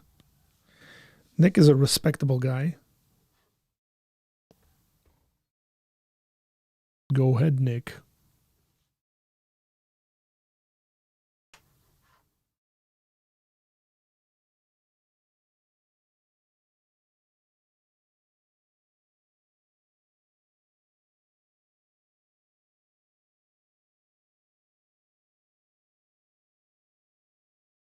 If you need 5 minutes to eat.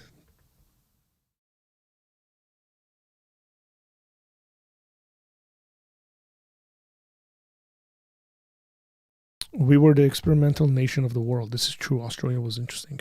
Australia, New Zealand. Then I'd share what was happening with Canadian friends, and it got rolled out to Canada.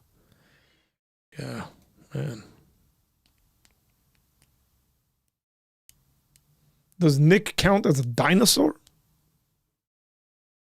Of course he does.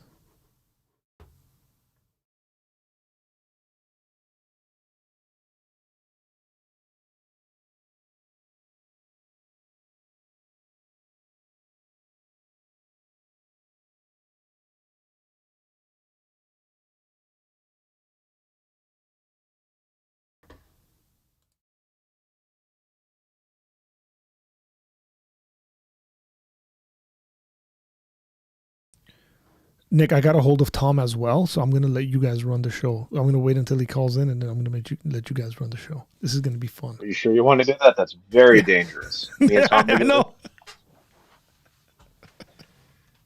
All right, sounds good. I'm gonna mute myself till you give me an usher in, just so I don't talk over him or anything. Oh yeah, you guys will But I do just have. communicate. Well, he said, "Give me a minute." So look at Nick's books, everyone. Oh, I just finished doing lectures for Trinity, and Mm-hmm. so I had to have all these all around because the office for Christmas, everything got shoved into the office. So literally, there's all my son's clothes, and there's my wife's desk, and then right over there's the printer, and so it's absolute chaos, especially with the little girl now. We're trying to move everything. Oh yeah, is that Erickson's Christian Theology? hmm Yep, probably the best Baptist systematic theology ever written so far. Very good systematic theology book. And what's up with that guy standing on top of your books? Oh, so my son made these when he was in pre-kinder. These are awards for dad, Oh man, and they that's are sick. best at making sandwiches. And so I won 2 years in a row. So Oh, I put those.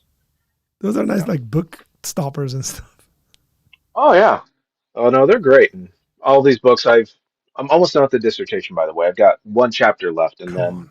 got to do the whole stuff. So So can ugh, we say 2026 is the year where we call you doctor, ew. I e- mean, for like the one time, yeah. even though I call you doctor now, because I don't Doctor. know, it's just fun. Yeah, it'll be nice just to be done. I'm so tired. I'm so tired of it.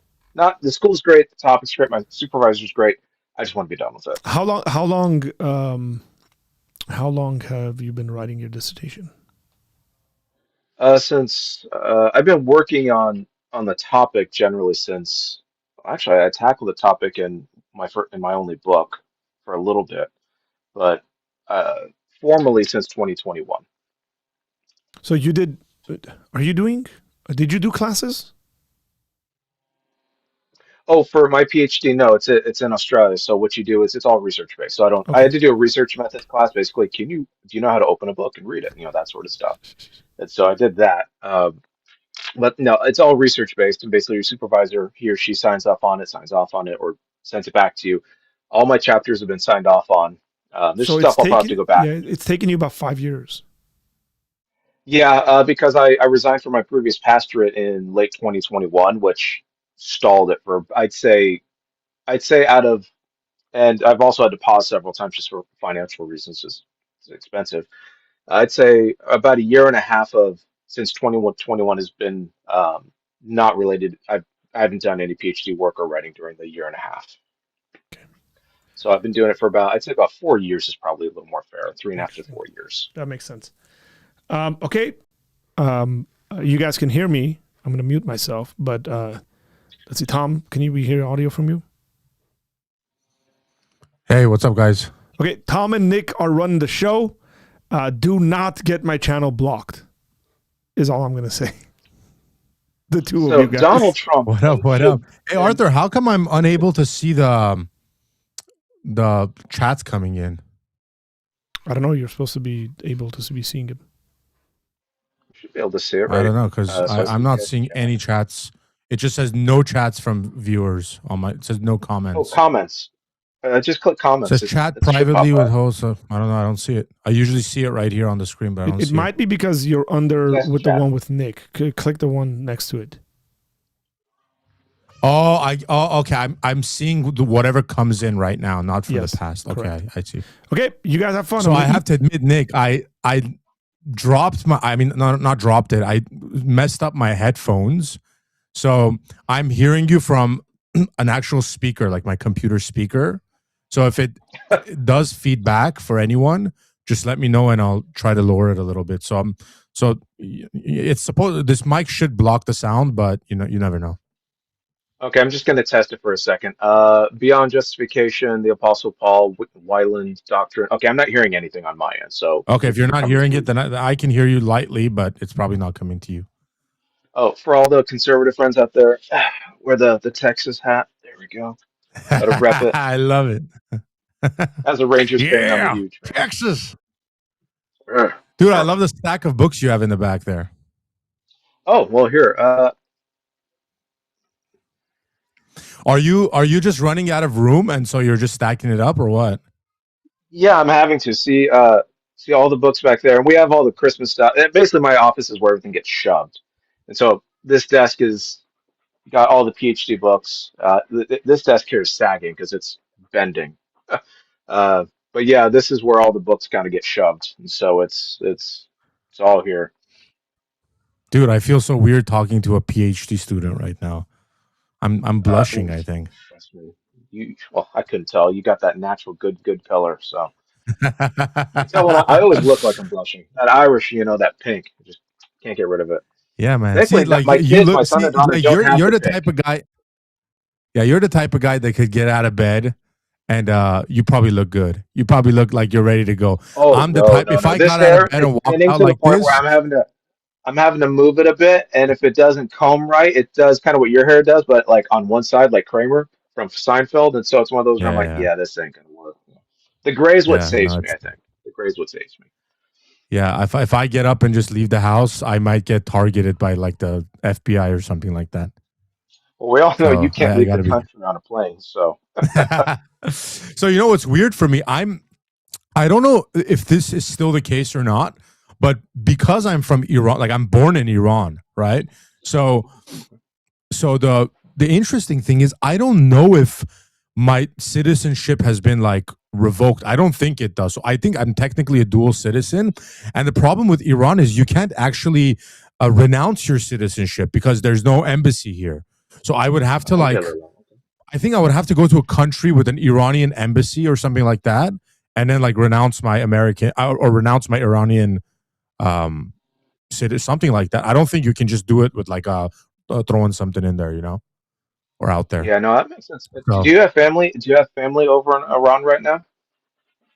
yeah, man, I still have not a bunch, but I mean, yeah, I have a decent amount of family there. My aunt is there. Two of my aunts are there.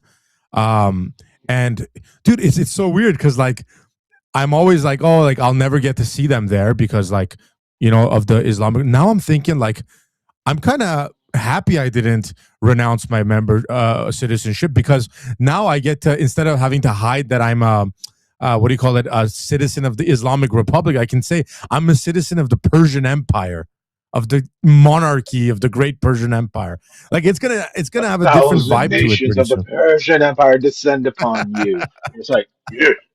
The 300 is actually a You tragedy, still not an you epic film. you still can't say Persian Empire. You'd have to say Iran.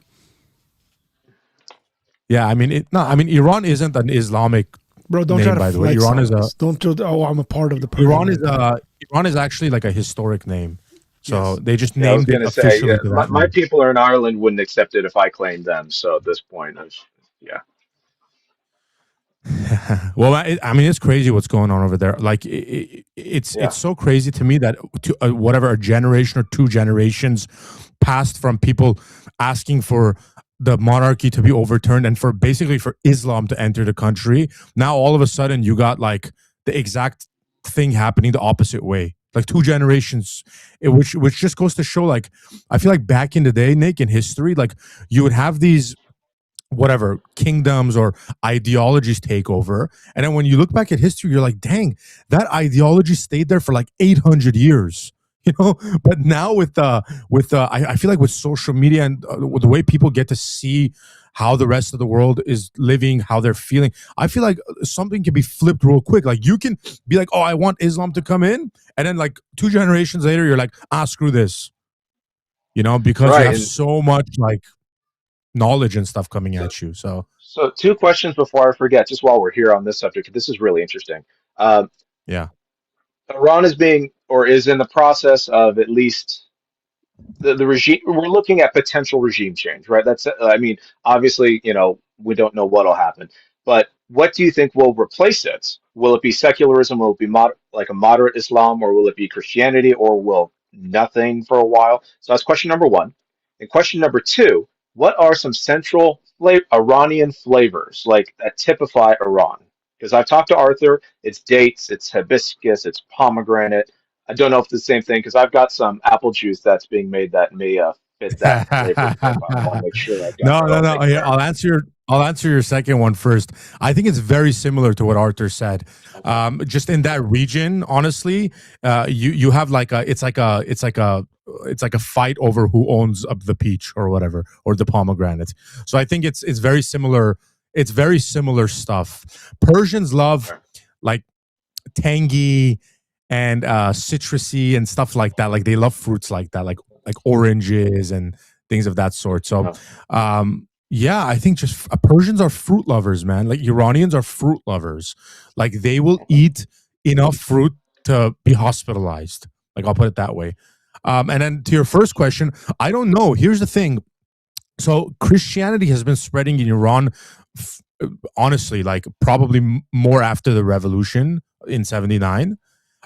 So there are a bunch of underground churches because, for example, the Armenian Apostolic Church, which our friends love here in Glendale, the Armenian Apostolic Church pretty much is existing in Iran pretty much freely. Like they can basically do the exact same things in Iran that they would do at church here. Like almost, I would say, I don't know what's different from an American Armenian Apostolic Church to an Iranian one. So they're not touched because they're genuinely not challenging the Islam. Like they are not evangelizing. There's nothing like that happening. So they're like, as long as you keep the stuff to yourself, we'll let you kind of survive. They even recently they put an Armenian like a sculpture painting in one of the Iranian like railway subway stations or whatever. So they don't care. But as far as like Protestant Christians, especially like on the evangelical side, which is the more common one, the Pentecostal church is big in Iran. These guys might just come out once the regime is overturned, and then I wouldn't be shocked if there's like way more than people expected. And so all of a sudden, like you're not talking about a Christian minority freely practicing. You're talking about a really, really, really large minority. Like you're talking about 20 to 25% of the country potentially actually like practicing Christianity in that sense. And then there's a Yeah. different question. Then it becomes like, it's not just freedom of religion. It's like, is Christianity actually the dominant religion in Iran? Because you know that Islam isn't, clearly. So could the question I would have is Christianity actually a dominant religion? So I mean that would be interesting to see. And they take Yeah, and that's chains of and course whips. different from her chains and whips, and I got scared. That was me. Sorry. Oh no, guys. that's interesting. Oh no, you're good. For a second, I was sitting there going like, "Oh no, Yeah, chains they're of coming whips. for me." What is this about? You know. Oh, he's back. Yeah. I just The man is back. I just consumed two. Oh, why am I like double-doubles. this? Why am I off center? Because there's three of Oh, us. that's okay. Ooh, Don't worry yeah. about that. So, here's the crazy thing: they burned a mosque today. The people in Iran? burned down a mosque in Iran. Like I saw the videos of it. Like, Yeah. that is crazy to think about. I think that what we're going to see in Iran, for a while at least, after this, is going to be some kind of a push towards a secular democracy. Some kind of a secular, or maybe I'm not sure. I know they're calling for the crown prince to become the king. He's not very enthusiastic about it. He's like supporting and saying I'll support with the transitional government and stuff, but like I don't want there to be a monarchy. That could just be that could just be him being Persian, because it's a part of the culture. Like you got to deny things that people want you to have. That's a possibility where he's like no, thank you very much. I don't want to be king. No, it's okay. I don't. It's It's okay. okay. Don't worry about it. Long live the But king! internally, he actually wants to. You know what? My brother was telling me, Art. My brother was telling me, like, we don't get this in modern history, where like a son avenges his father. Like we don't really see this. Like, I mean, we might see it in like whatever, like a mafia situation or whatever, like a gang violence, but we don't see this on like the national or global level, where like a king is overthrown by like an evil force, and then the son comes back 40 something years later and avenges his father's death and comes back down the whatever, in this case it would be down the airplane steps, and then kind of takes over the country. I think that's pretty epic to see. I don't know, man. It's funny. Like I'm not really an interventionist. I'm kind of in the middle, where I knew I pick and choose sometimes, but well, like seeing that Trump is a lame duck president, and we're probably gonna go through like some liberal victories in the next few years. I'm thinking to myself, man, go get it all. Just go throw the mullahs out, take over Iran, get Greenland for God's sake. We'll deal with the consequences. Just get it all, man. At this point, like who cares? Did you see the AI stuff So, of Marco Rubio being dressed up like the Ayatollah? Yeah, I saw that. Yeah, it's hilarious. That's Like, Marco Rubio finding out that he's the new supreme leader of Iran. that's The cool thing is, I think with the Iran situation, is actually the only involvement that we're seeing. I mean, I'm sure there's like CIA and Mossad involvement, but the only real involvement we're seeing on a political scale is words and encouragement, and the Iranian people are doing the rest. Look, the Iranian people have been fed up for, I would say, 15 years now. Twitter became, if you guys remember this, like Twitter became a nationally recognized and known thing because of the situation in Iran. People might not remember this, but there was an uprising in Iran where the only avenue for the people to share the information was on Twitter. And so that's where it became a part of the conversation. And there's been multiple uprisings in Iran every 3, 4, 5 years now, for the last 15 years. And it's been shut down. Protesters have been killed. The government comes out aggressively. They haven't had really, they haven't had the backing even internally from their own politicians and stuff like that. This is different. We have police officers laying down their guns, joining the people. There's way more people. They've taken over towns. They're burning cop cars. They've burned like any statue of Soleimani that you can think about. They've burned it. And for some reason, the Iranian regime thought it was a brilliant idea to build a statue of this guy like in every major city. Like for the Americans, that were like, oh, America took out the Soleimani character. Who the heck was he? Like, we didn't know about him. He was important enough for them to build a statue of him in every major city you can think about in Iran. That was crazy. Yeah, man, Shia Muslims are super weird. They build statues and do weird stuff. They're a little odd. They make songs and they beat themselves. Like, I don't see this happening in like Iraq or something, like ISIS and whatever. But yeah, it's exciting, Nick, to sort of answer your question. It's exciting. I can see myself, even with Arthur, like I can see Iran being a situation where it's not a chaotic flip. It's not like the U.S. takes over Iraq and then all these like terrorists come out. The people are very, very, very prideful in their country's history. Like there might be some outside forces like terrorist groups that come in and try to take advantage. I'm sure that'll be there. But like the Iranian people are very, very like patriotic for their country. The difference so you're not gonna is see these people like the difference is that and again, Westerners have a hard time with this because they think Islam and they think, oh, like Iraq or Syria or something.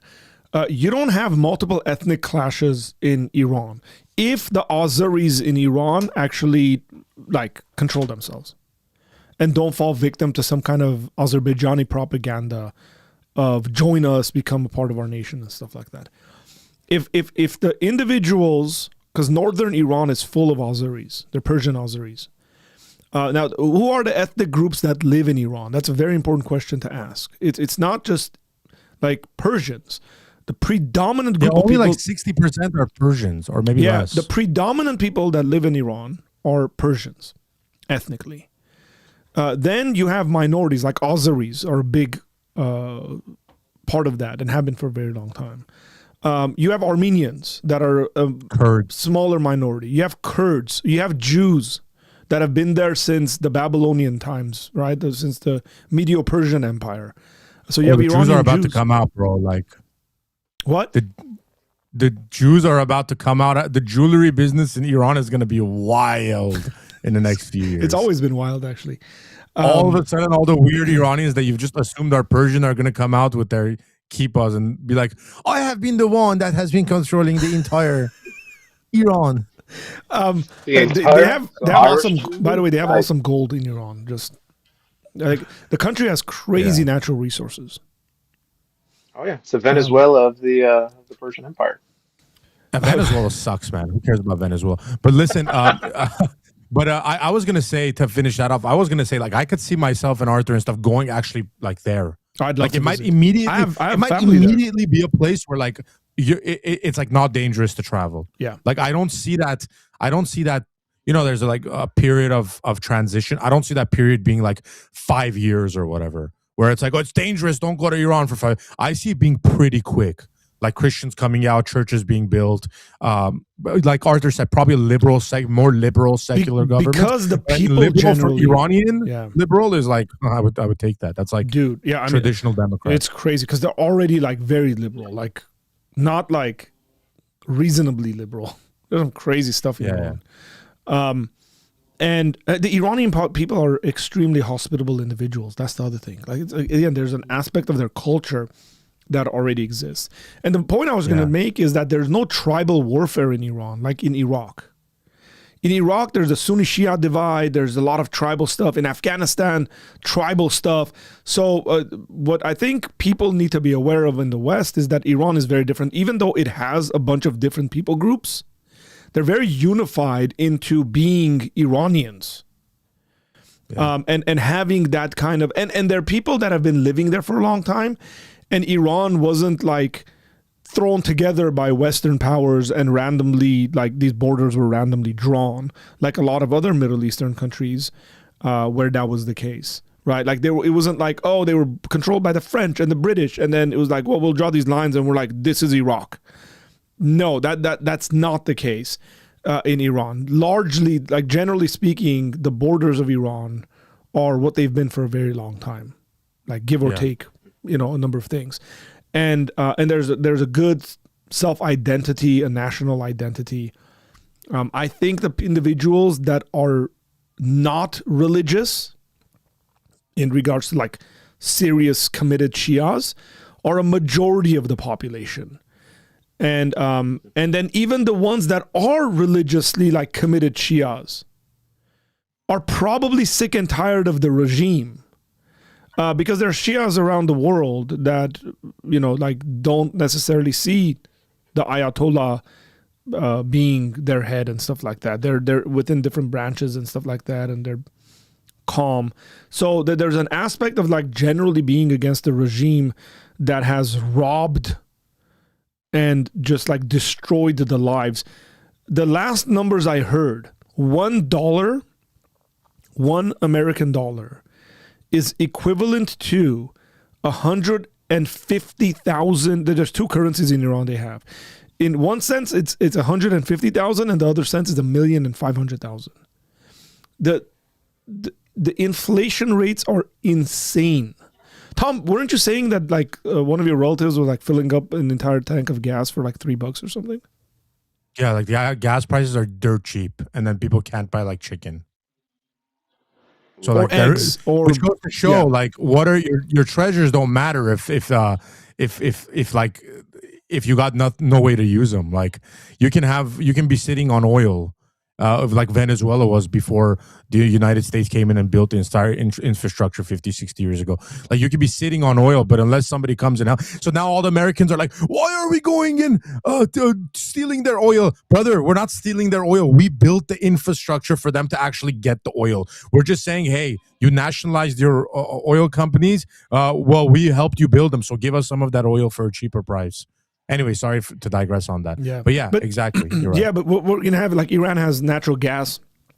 Again, it's got all sorts of natural resources. It's a gigantic country, and yeah, it's a beautiful country. By the way, I think Iran, once Iran becomes free, tourism in Iran is going to go through the roof, because you have good food, you have good scenery, good just like all across the country. There's really, really interesting stuff, and yeah, I'm actually pretty enthusiastic about visiting Iran once this happens. We'll take Nick with us, and Nick, maybe alcohol will actually become legal by then. It will, even though 90% of people drink there already. But we can go do a pop-up shop of your apple juice. And we can have you know what's funny, Nick, is that alcohol is illegal because of the Islamic laws and the Sharia stuff. But all of us who are Armenian, so all the Armenians were making their own alcohol in Iran. Okay, so they'd make their own alcohol, and then they were selling it to Iranians who couldn't buy it otherwise. Just like a number of things, like for people to realize the complications of, I guess, like the general populace versus what they see on TV and what they hear.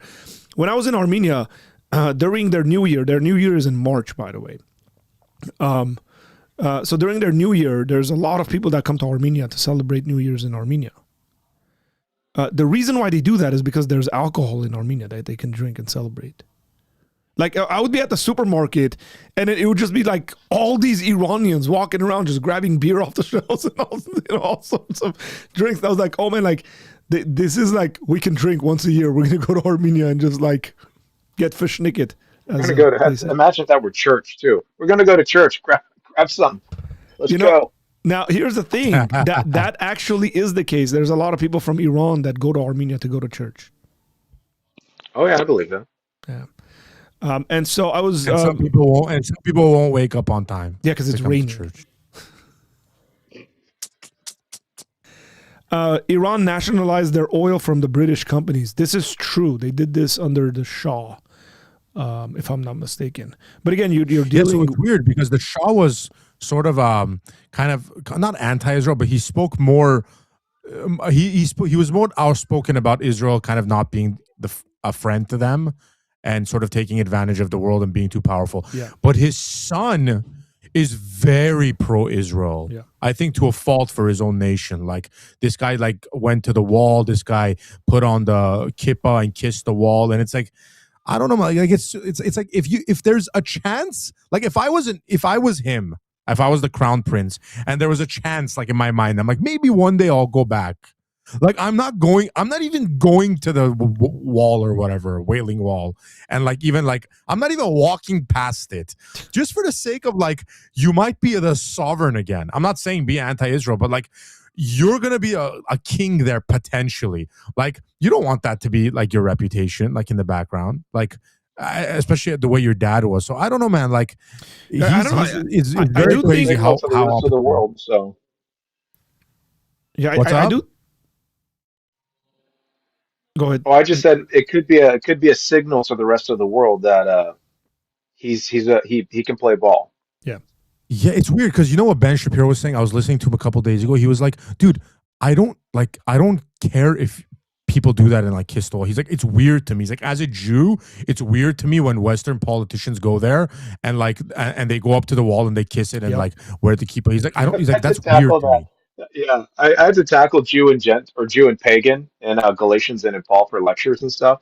I'm sitting there just as you're talking about it, I'm like, it's not for you, my guy. I mean, there's nothing like Yeah. sinful about it, obviously, but it's like that's not Hey, I for you, say my guy. we go to Israel. We go to the Wailing Wall, and then we do it the Orthodox way, like big, and then we bow and then we pray, and it'd be interesting what kind of a reaction you'd get there at the Wailing Wall. Take these two; they look like you. I'm white. Well, be nice to me.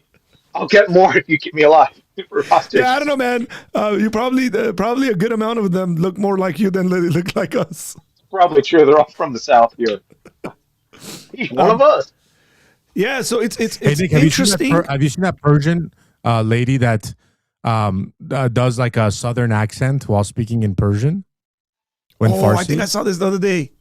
It's hilarious, dude. She's like, I think I don't know if she lives in the South or she's just doing an accent, but she speaks Farsi in a Southern accent. I saw this, and like yeah. that's her entire Instagram. Like her entire Instagram is her speaking in Farsi with a Southern. It's dude, it's absolutely hilarious. By the way, I do have to Arthur. say, look at this. Look, I just typed in Iran on Twitter. Those are some old ones. So this is the sort of stuff that's coming out of Iran, guys. Oh man, how do I put this without missing you guys? Can I share the screen? I don't know if you guys can see this. It's gonna be you guys. Oh no, it's just me. Do you see this? I don't see Yeah, I can see it. I'm gonna have to hop I can off, see so it. it's all good. Look at this. This young lady smoking a cigarette with the Ayatollah's picture. But what I was gonna say, Tom, was, bro, Iranian, like the revolution that's happening, like the propaganda music and stuff like that they're putting out hits different, bro. It sounds glorious. Like, Can you show Nick this thing before he drops, please? I just sent it to you. Nick, you got to hear this, Yeah, man. because Oh, this is I the Southern told one? my wife 10 minutes, and now she's looking at me like, "You can't count, can you?" I'm like, "Huh?" tell her no, I can. These guys from a certain part of the world don't understand how time works. You don't want them to count down, baby. Bad things happen. That's good. That's good. Pause there. That got there later. 5, 4. Here you guys go. بشیم یه ذره از این ور می‌داریم میذاریم رو چشممون اینجوری بعد میتونیم خیلی خوشگل بشیم ولی اگه زیاد بزنیم یه ذره مثل دلغک میشیم فهمیدی؟ واسه همین زیاد نباید بزنی فقط یه ذره میزنی یه ذره خوش رنگ میشه بعد این روژ لب ور می‌داری This is to a certain extent extremely annoying.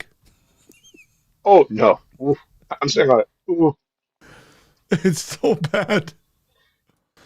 So bad. All right, y'all take care. I'm gonna go be a dad. I'll be in the chat though. Thanks for jumping on here. Let's switch over here and move Tom around. Tom, are you giving us your time, or are you gonna? I am still here. Jet away. Are you gonna run away? Everybody, I brought Tom on. You be the king. The other one's gonna be, no, you be the king. No, I don't want to be the king. You be the king. Oh no, I Dirt on my head. You be the king. I don't even want the king. They're gonna talk themselves out of a king, and it's gonna go back to like the mullahs again. You know what? We don't even need a king. Who needs a king? And then it's gonna be like, whatever. Keep the regime again. They're gonna like circle all the way back to just keeping the regime again. Oh man, it's very interesting. It would be very interesting to see who, who are like who's gonna rise to the political kind of leadership of the country, because everybody that's in government can't do it essentially. No, this is not one of those like transitions where like you could have the second person take over. This has to be a government like wipeout. It has to be like every single person that holds any kind of position outside of like a accountant has to like leave. Yeah. Like there can't be a top position. By the way, they shut the internet down because Reza Pahlavi was going to do a live or something like that. So the internet in Iran's been shut down, so they don't have access to that. And then here's something else. I don't know if you heard about this. Do you know who the Iranian government, the Islamic Republic of Iran, has been playing on their national television? Yeah, I heard Tucker Carlson. I heard Tucker Carlson. I'm just, why? I don't know, because Tucker maybe is sitting there and he's like, I don't know. Like, I don't know. Maybe they're good guys. Maybe we've got them wrong for the last 47 years. You know. Yeah, it sucks, man. It sucks. Like, it's so weird that they've been playing his translated interviews of his. And like full interviews, not like one portion full of it. Stuff. That's really shocking to me that they've been playing. Yeah, that's weird. Tucker stuff. That's very, very interesting. I'm trying to find. Look, all this is making me very, very happy that Kamala Harris isn't president right now, by the way. Oh, come on, tell me that. Like, I can't imagine the world being in the situation it is right now and Kamala Harris being the president. I just like, saw a note. Can't even fathom. Latest. I saw a note. Latest. Iranian state television warns that anyone who protests in the streets will be shot dead. By the way, can you picture Iranians running around and posting like changing street names to Kamala Harris? The street of Kamala Harris. No, I don't think this happens if there's Kamala Harris. I don't think the people are motivated enough to. I mean, you got to realize what people don't realize is what happened in Venezuela pumped these people up. Not that was the reason, but they were out there, but it actually motivated them. Like, hey, there can be, like, we can make this change happen. Not only did it motivate them, what a lot of people don't understand is that Venezuela was funding, Iran was getting funded by Venezuela in many ways. 100%. And so that hurt them bad in their pocketbook. You know, these guys aren't that stupid. Like this guy, like you have a picture on right now, Khamenei, he's not as stupid as he looks. Like this guy knows he's in trouble. Yeah. It's like saving face at this point. Like it's not saving. I think they're offloading money and stuff like that so they can take off. Probably like just lagging it. Yeah, because I heard one of their foreign ministers was like on his way out. Like this guy was about to leave, and I saw this on like a legitimate news site. Like he was packing his bags. Do you watch this guy, Fusi TV? Yeah, I don't know what's wrong with PBD, Truth Seeker. Super weird. Like he's going way too hard at. No. There's nothing wrong with PBD. I watched all his stuff. No, he's going too hard, man. Bro, he's not. He's saying, look, he's telling Reza, step up, stop playing like. People are asking you straight up questions like, would you go and live in Iran? And you're like, you know what? Like, you're being too political on this stuff. Give people answers. Back them up. They need you. Yeah, but regardless, you know what the thing is? Like, even if he's like a complete wimp or whatever, the people want him. So, like, if the people want him, I'd be more careful to tell the people, like, or like to talk to the guy like that. Here. You know, like if I knew, like, this is the video PBD went really hard on Iran. On him. Iran on the brink. Did you watch this? Yeah, I watched this whole thing. Okay, folks, watch what PBD is saying here. protesters moved to take 2 cities, appeal to Trump. Rob, if you want to go to that story first. Iranians are now changing street signs and putting Trump on there, folks. Iranians are asking for help from America. You'll see where I'm going with this. Iranians are asking for help from America and Trump. Iranians who live in Iran, who have Iranian license plates, like that one right there. Do you see the license plate on the back? That's an Iranian license plate. Play this clip here, Rob, if you could. Well, watch what they're doing. Okay. All right. Trump. T-R-A-M-P. That's how you spell Trump in Farsi. Is it like way? Yeah, President Trump way. Yeah, zoom in a little bit to see is it way or avenue, what that says. Can you... By the way, I think it's very funny that PBD's been making fun of Rob, his studio assistant, because he's having a hard time spelling all these names. Like he's always getting it wrong. He's like, he's going to be an expert. He mentioned the street. There you go. In Germany, they say Strasse, right? Strasse, yes. Like Trump yes. Strasse. So they're doing that. And then in the interim, Rob, if you got it, there's a bunch of different videos to go to. I don't know which one we want to go with. Watch this here. Watch this here. Is this the 2 cities, Rob? This is Tehran, and then I also have another one. This is Tehran. I like the way you say it, This Rob. is Like 20 times. This is a good comments on this. He's like, I like the way you say it. I can't wait for you to say when we're doing a podcast in Tehran.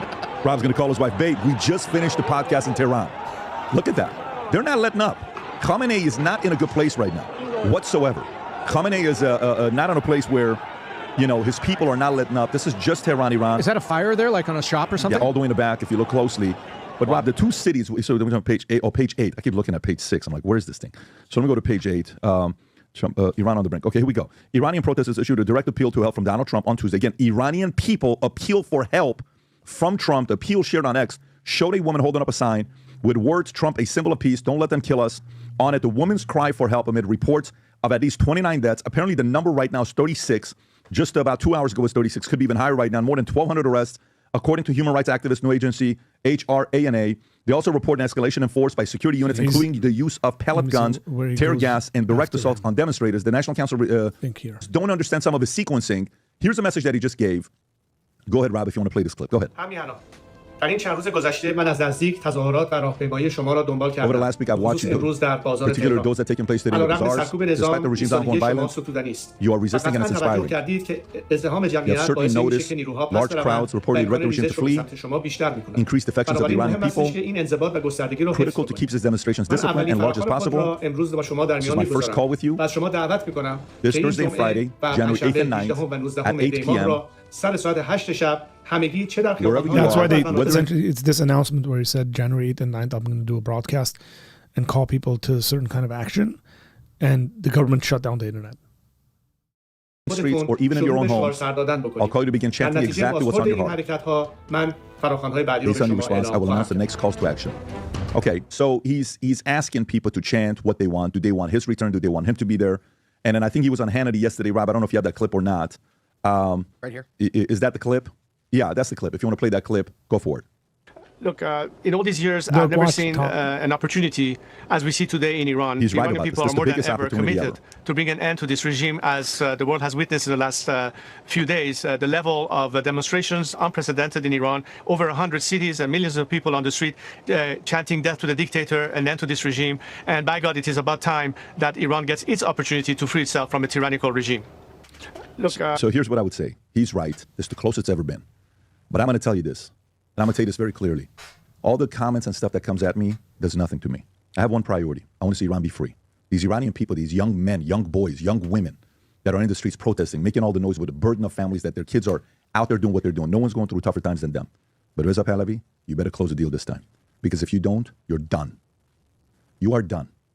I will, for the rest of my life, call you the Jeb Bush of your family, which there's nothing wrong with that. He's a very nice man. But he's not George Bush. And he's definitely not George Bush Sr. And it's okay if you're Jeb Bush. You've done what you've done. You do very good interviews. You've done very good things over the years. But I hope you close the deal.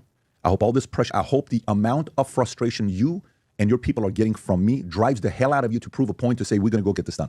I hope you do. I hope you drive like hell. I hope you do. I think you're going to back down at the last minute. And I hope I'm wrong. By the way, if I'm wrong, I'll be the first person to come out and say it.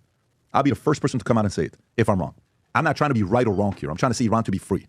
I don't have anything in this. I don't want nothing from you. I don't need anything. You typically need money from other people. I don't need nothing from you. Nothing.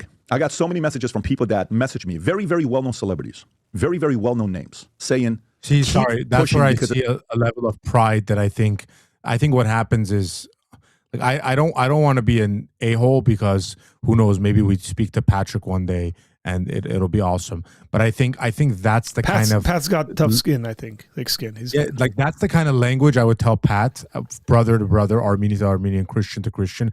That kind of language makes people think you're snobby. Like to say, like, I don't need everything. I got it all. I'm just throwing out my opinion, but you're the one that needs stuff. You're the one that needs funding. It seems kind of like unnecessarily flexing there. And I get his point. I get his larger point. Like, I'm not doing this for self-gain, so the comments don't matter. I'm doing this so the people can be free. But it just seems like unnecessary flexing there. I agree. Like, I don't necessarily get what I'm saying? that. Yeah. But what he's saying is, look, I hope I'm wrong. Like, go take it. He's essentially saying it's yours for the taking. Take it. That's driving him. Don't worry about all the backlash you're getting and all the things that people are saying. You indirectly could become the enemy to drive him to get to work because you're the only one that's saying what millions of Iranians are thinking that have been waiting for 47 years, and he could play a very big role. I don't care what you do. I'm going to be on you like white on rice because to me, you're not my king. My president is Donald J. Trump. And your father was a king I respected that I was painting in my house. You're not Crown Prince Reza Pahlavi. What does that mean, by the way? Can you pause it there? What does that mean? Which one? What does "you're not a crown prince" mean? I don't know. He is the crown prince. Yeah, I don't know what he means there. like I don't get it. Like, okay, he's the crown prince no matter how he is, right? So if he's officially the crown prince, then he's officially the crown prince. If he's not officially the crown prince, like if he wasn't crowned as the crown prince or whatever they do, that's because they didn't get to it, but he would have been. So like, there's no scenario where he's not the crown prince. Yeah, I don't know what he means there. Prince. And this constitutional monarchy that you're trying to push, and now you're changing, flip-flopping. We need intervention. We don't need intervention. Just last year you said Israel should attack Iran. Now you're saying no. So how do you change your intervention philosophy? Stick to your freaking philosophy. What do you believe in? You know what it's almost like, Tom? Here's what it's almost like. Let me tell you what the frustrating part is. It's almost like one day, no, let's do this. And then he talks to 7 people. Oh, okay, you're right. No, let's do this. And he talks to 5 people. No, let's do this. No, what do you think as the leader is the right? Should they intervene or no? Have you called yet? Have you called the White House? I hope you have. I hope your team has. I hope they want to talk to you. I hope you want to talk to them. By the way, if Trump gives you a call, you are the luckiest man alive because your reputation is on the line. And this is going to be the closest chance you're ever going to get. Ever going to get. It's not going to get closer than this. So if you want to help the Iranian people, so all the reputation and rumors that people would say all you cared about is going to families and raising money, and the fact that you've never had a job in your life, you've never ran a job in your entire life. This is bad. Every day, like he gets into this pretty deep. 3 o'clock games, chess and all this other stuff that you have based on the things I'm hearing from everybody. This is your chance. I will be the biggest supporter and fan if you pull this off. But see, that's like the stuff, like, I know Pat's being hard on this, but he's saying, bro, like, just lead it. It's you know what it reminds me of? But also, Arthur, you know what it reminds me of? It reminds me of the movie Braveheart, where William Wallace is having a conversation with Robert the Bruce, and then he says, unify the clans, and I will, like, be by your side. Just do it. And then he doesn't, essentially. That's what guys, I get the comments, guys. Even my wife is making comments here. I get it. Yeah. But the problem is that he was actually officially, like, I'm just reading this, by the way, on Wikipedia. He was officially named Crown Prince in 1967 at his coronation. So I get what he's trying to say. Like, it's not owed to you. You got to go get it. But the guy doesn't want it, and they're asking for him. Like, he hasn't been out there like, I want to be the next king. I want to be the prince. They're asking for him. Yeah, he's been kind of weird flip. I don't know if you saw his interview. The people want him. Like, Tom, this is did like you see his interview? Did you watch his interview with Patrick? I watched his entire interview with Patrick. Okay, like there was parts where he's not being strong enough. Like, yes, I want to lead this country, and it's fine for him to say I don't want to lead this country, and I think it's fine to say I will lead it in this kind of a way. Like, I will lead it as a transitional sort of thing. It also sucks being him, right? Because the guy's never had privacy in his life. He's always been thrown around. Just and what because job is he going to have? Yeah, I don't disagree with that. And I think part of the reason why the people are asking for him is because there is no one in Iran that is a political figurehead that is on the side of the people right now. Now, that might or has change. the guts to come out and say that, or has the guts to come out and say that. Yeah, that's what I mean. It might change. I think it will change if, like, the writing's on the wall and the government's like about to fall. You're going to see a number of people come out and say, "We've always been against Ayatollah. He's just been forcing us to do this." And that some of that might be true, by the way. Yeah, I wouldn't put it past Or them. I see a lot of academia coming out like that. Yes. Like I see a lot of Iranian academics coming out and it's like professors and being like, we hate Islam, we hate this sort of government, and push towards a secularist kind of sort of soft liberal government. So it probably does. But here's the thing, Arthur, that's the beauty of keeping a Islamic caliphate sort of regime like that is you don't allow any opposition. So what happens is when something like this actually happens and the people revolt, there's been no opposition formed because people are scared to form an opposition. So then where do people look? People are looking on the outside. They're like, correct. Oh, how about like, hey, we'll take anyone. We'll take Andy, the Persian Armenian singer. Like he's been talking, like, bring anyone in. So that's the thing, man. That's the sad part. It's like a people of what? How many? I think they're like 79, 80 million people. 80 million people in that country. Poets, philosophers, doctors, engineers, lawyers. All these people who could have, formed great political leaders have been silenced for 49 years or whatever it is, 47 years. And now the time has come. And even if right there, it's like at the tip of their tongue, but they're still scared to say it because it might be like the last few times where the government doesn't change and then they'll go to jail and spend the rest of their life being beaten or tortured or whatever. Yeah, I mean, So that's legitimate, right? That's a legitimate kind of fear and all that. So Pat's just, I think, trying to be, in his way, like, put a fire under his butt to go do something about it. Like that. I'll go on Twitter, on That's what X, he's on thinking. YouTube telling you, respect, the man pulled it off. I'll be the one that'll say it everywhere. I'll be the one that says it. But I'm very comfortable calling you the Jeb Bush of your family. You. Very comfortable if you don't pull this off. I love seeing all this virality stuff that's happening with Iran. I love it. I love all this stuff that's happening right now. I hope you are working. Bro, but can you seriously picture Patrick Bet-David doing a podcast from Iran in like the next 6 months? Imagine the Shah just doesn't let him come in. You're so bad. You're so bad. Pat, you said a bunch of bad stuff about me. You can't come into our country. Like the first act of his monarchy is like Patrick Bet-David cannot come into the... But or he can invite him to the palace and have him podcast at the palace. Once he's king. Yeah. Ooh, I like that. Podcast at the palace. Come on, Pat. We gave you the idea, man. Have us on the PBD podcast. Let me come on there. Your ass off, morning till night. I hope you're a diplomat calling people. Learn from Trump that he has a relationship with his friends, his allies, his enemies. He talks to everybody. He talks to everybody. And he moves on very... Except Maduro. He didn't talk to Maduro. He just went in and like knocked the door down and said, "We are here to take you to a comfortable place in America." Next to P. Diddy. You know what the funny thing is, by the way, before you play that, my brother just reminded me of this. I saw this morning. The Ayatollah Khamenei put out a tweet this morning saying like Trump is going to fall. It's just so it's like, brother, like, please, like, how do you not look at yourself in the mirror and be like, I'm probably the one that's gonna fall? Like, how do you do that? These guys, you got to give it to them. These Ayatollahs and stuff, as terrible as they are, they have the nerve, man. Like, they have the nerve. Like, it's like that bully that just keeps bullying people, and everyone wonders, man, when's this guy just gonna get punched in the face, and so he can't bully people anymore? Like, this guy literally went on Twitter today and he said he said just like all other empires, Donald Trump is going to fall or whatever. It's like, dude.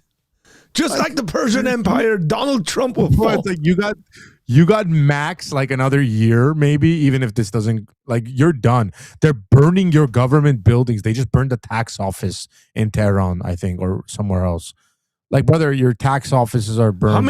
How many accounts does this guy have? Seriously. Yeah, this guy acts like people read him in all different languages. It's just a comedy channel, man. We open that stuff and laugh at you. I'm on his Twitter. I'm trying to... Hang on. God willing, God will bring the feeling of victory to the hearts of all the Iranian people very soon. It's such a cryptic text. I know. Brother, what are you saying? Oh man, see, this is the parts, Tom, where I want to say That's gonna this age is well, the though. That's most gonna age well. basic thing to do. Like, people want you out, and they want a revolution in your country, and you put out a message saying, "God will give us victory." Whose side are you on? It's hilarious, man. It's hilarious. Oh man, what is this? Our enemies don't know Iran. In the past, the U.S. failed due to their flawed planning. Today, too, their flawed scheming, because the United States is the great serpent, so scheming is an interesting word, will cause them to fail. Today, like the past, the U.S. is wrong in its calculations about Iran. Oh, man. Yeah, so if you scroll down a couple more tweets, I think it's a couple more tweets down. Man, where he's he been says, on Twitter like Trump. crazy today. Yeah, he's like full on like rage baiting today. The U.S. president has said that if the Iranian government does such and such, by the way, the such and such is shoot innocent people. Yeah. I'll take the side of the rioters. The rioters have put their hopes in him. If he's so capable, he should manage his own country. That's a low blow, you know? Yeah, that's messed up. What the heck?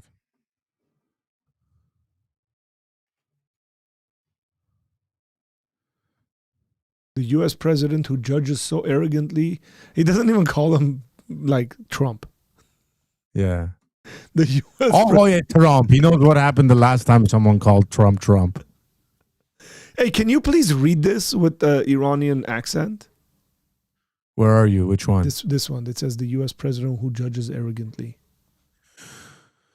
The U.S. president who judges arrogantly about the world, about the whole world, should know that tyrant, can you move? I can't see. That tyrant and arrogant ruler of the world, such as Pharaoh, Nimrod, Muhammad Reza Pahlavi, and other such rulers saw their downfall when they were at the peak. Not at the peak. He too will fall. Wow, it's beautiful. Beautiful. And then I love the Twitter note here. It says Ali Khamenei is a dictator who has ruled for 37 years. Yeah, that's hilarious, man. It's so funny, man. Like the irony in these tweets he's writing, like I said, in a very awkward dystopian world, it's gonna age well because it's actually gonna happen. The tyrant is gonna fall. The people are gonna be victorious. Everything he's saying is gonna happen, but it's gonna be at his cost. It's gonna happen, and then he's gonna flip it. He's gonna come out and say, "See, I am the 12th Imam. I prophesied this will happen." Oh man, imagine. Listen to me. Tom should pursue a career in voice acting. I should, right? Hey, bro, listen, I'm going to Iran with Pisabi once this is all done. I'm just so happy I get to go back where I was born a little bit and actually like freely enjoy it instead of just being scared and stuff. It's going to be fun, man.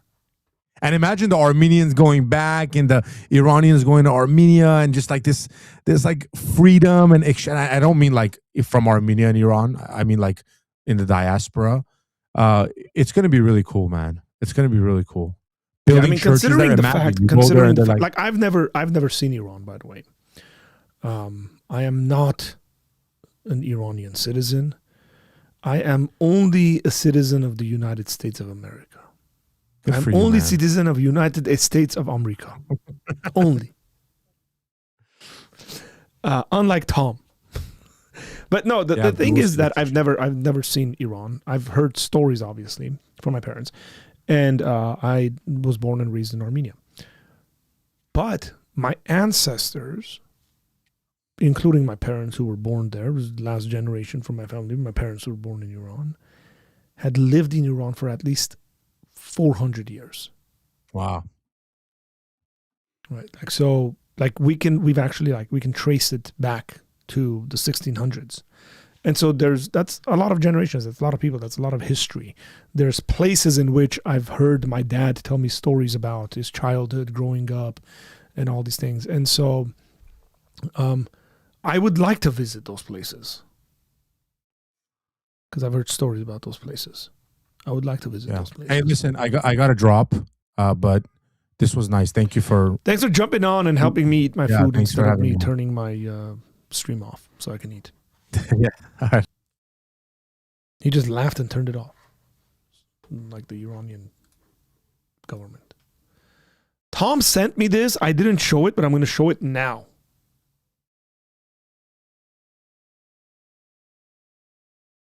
Oh, that's too big.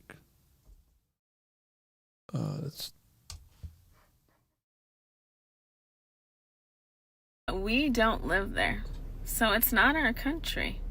And when we go there, we are in another country. Okay. You see what I'm saying? Right? Okay, these are actual quotes, I think, from Kamala Harris. Like, that is an actual quote. I thought of that one on my own. Okay. Cackles with Kamala reporting for duty. Okay. Venezuela is a country, but we don't live there. So it's not our country. And when we go there, we are in another country. Okay. Oh my gosh. She did not actually say this.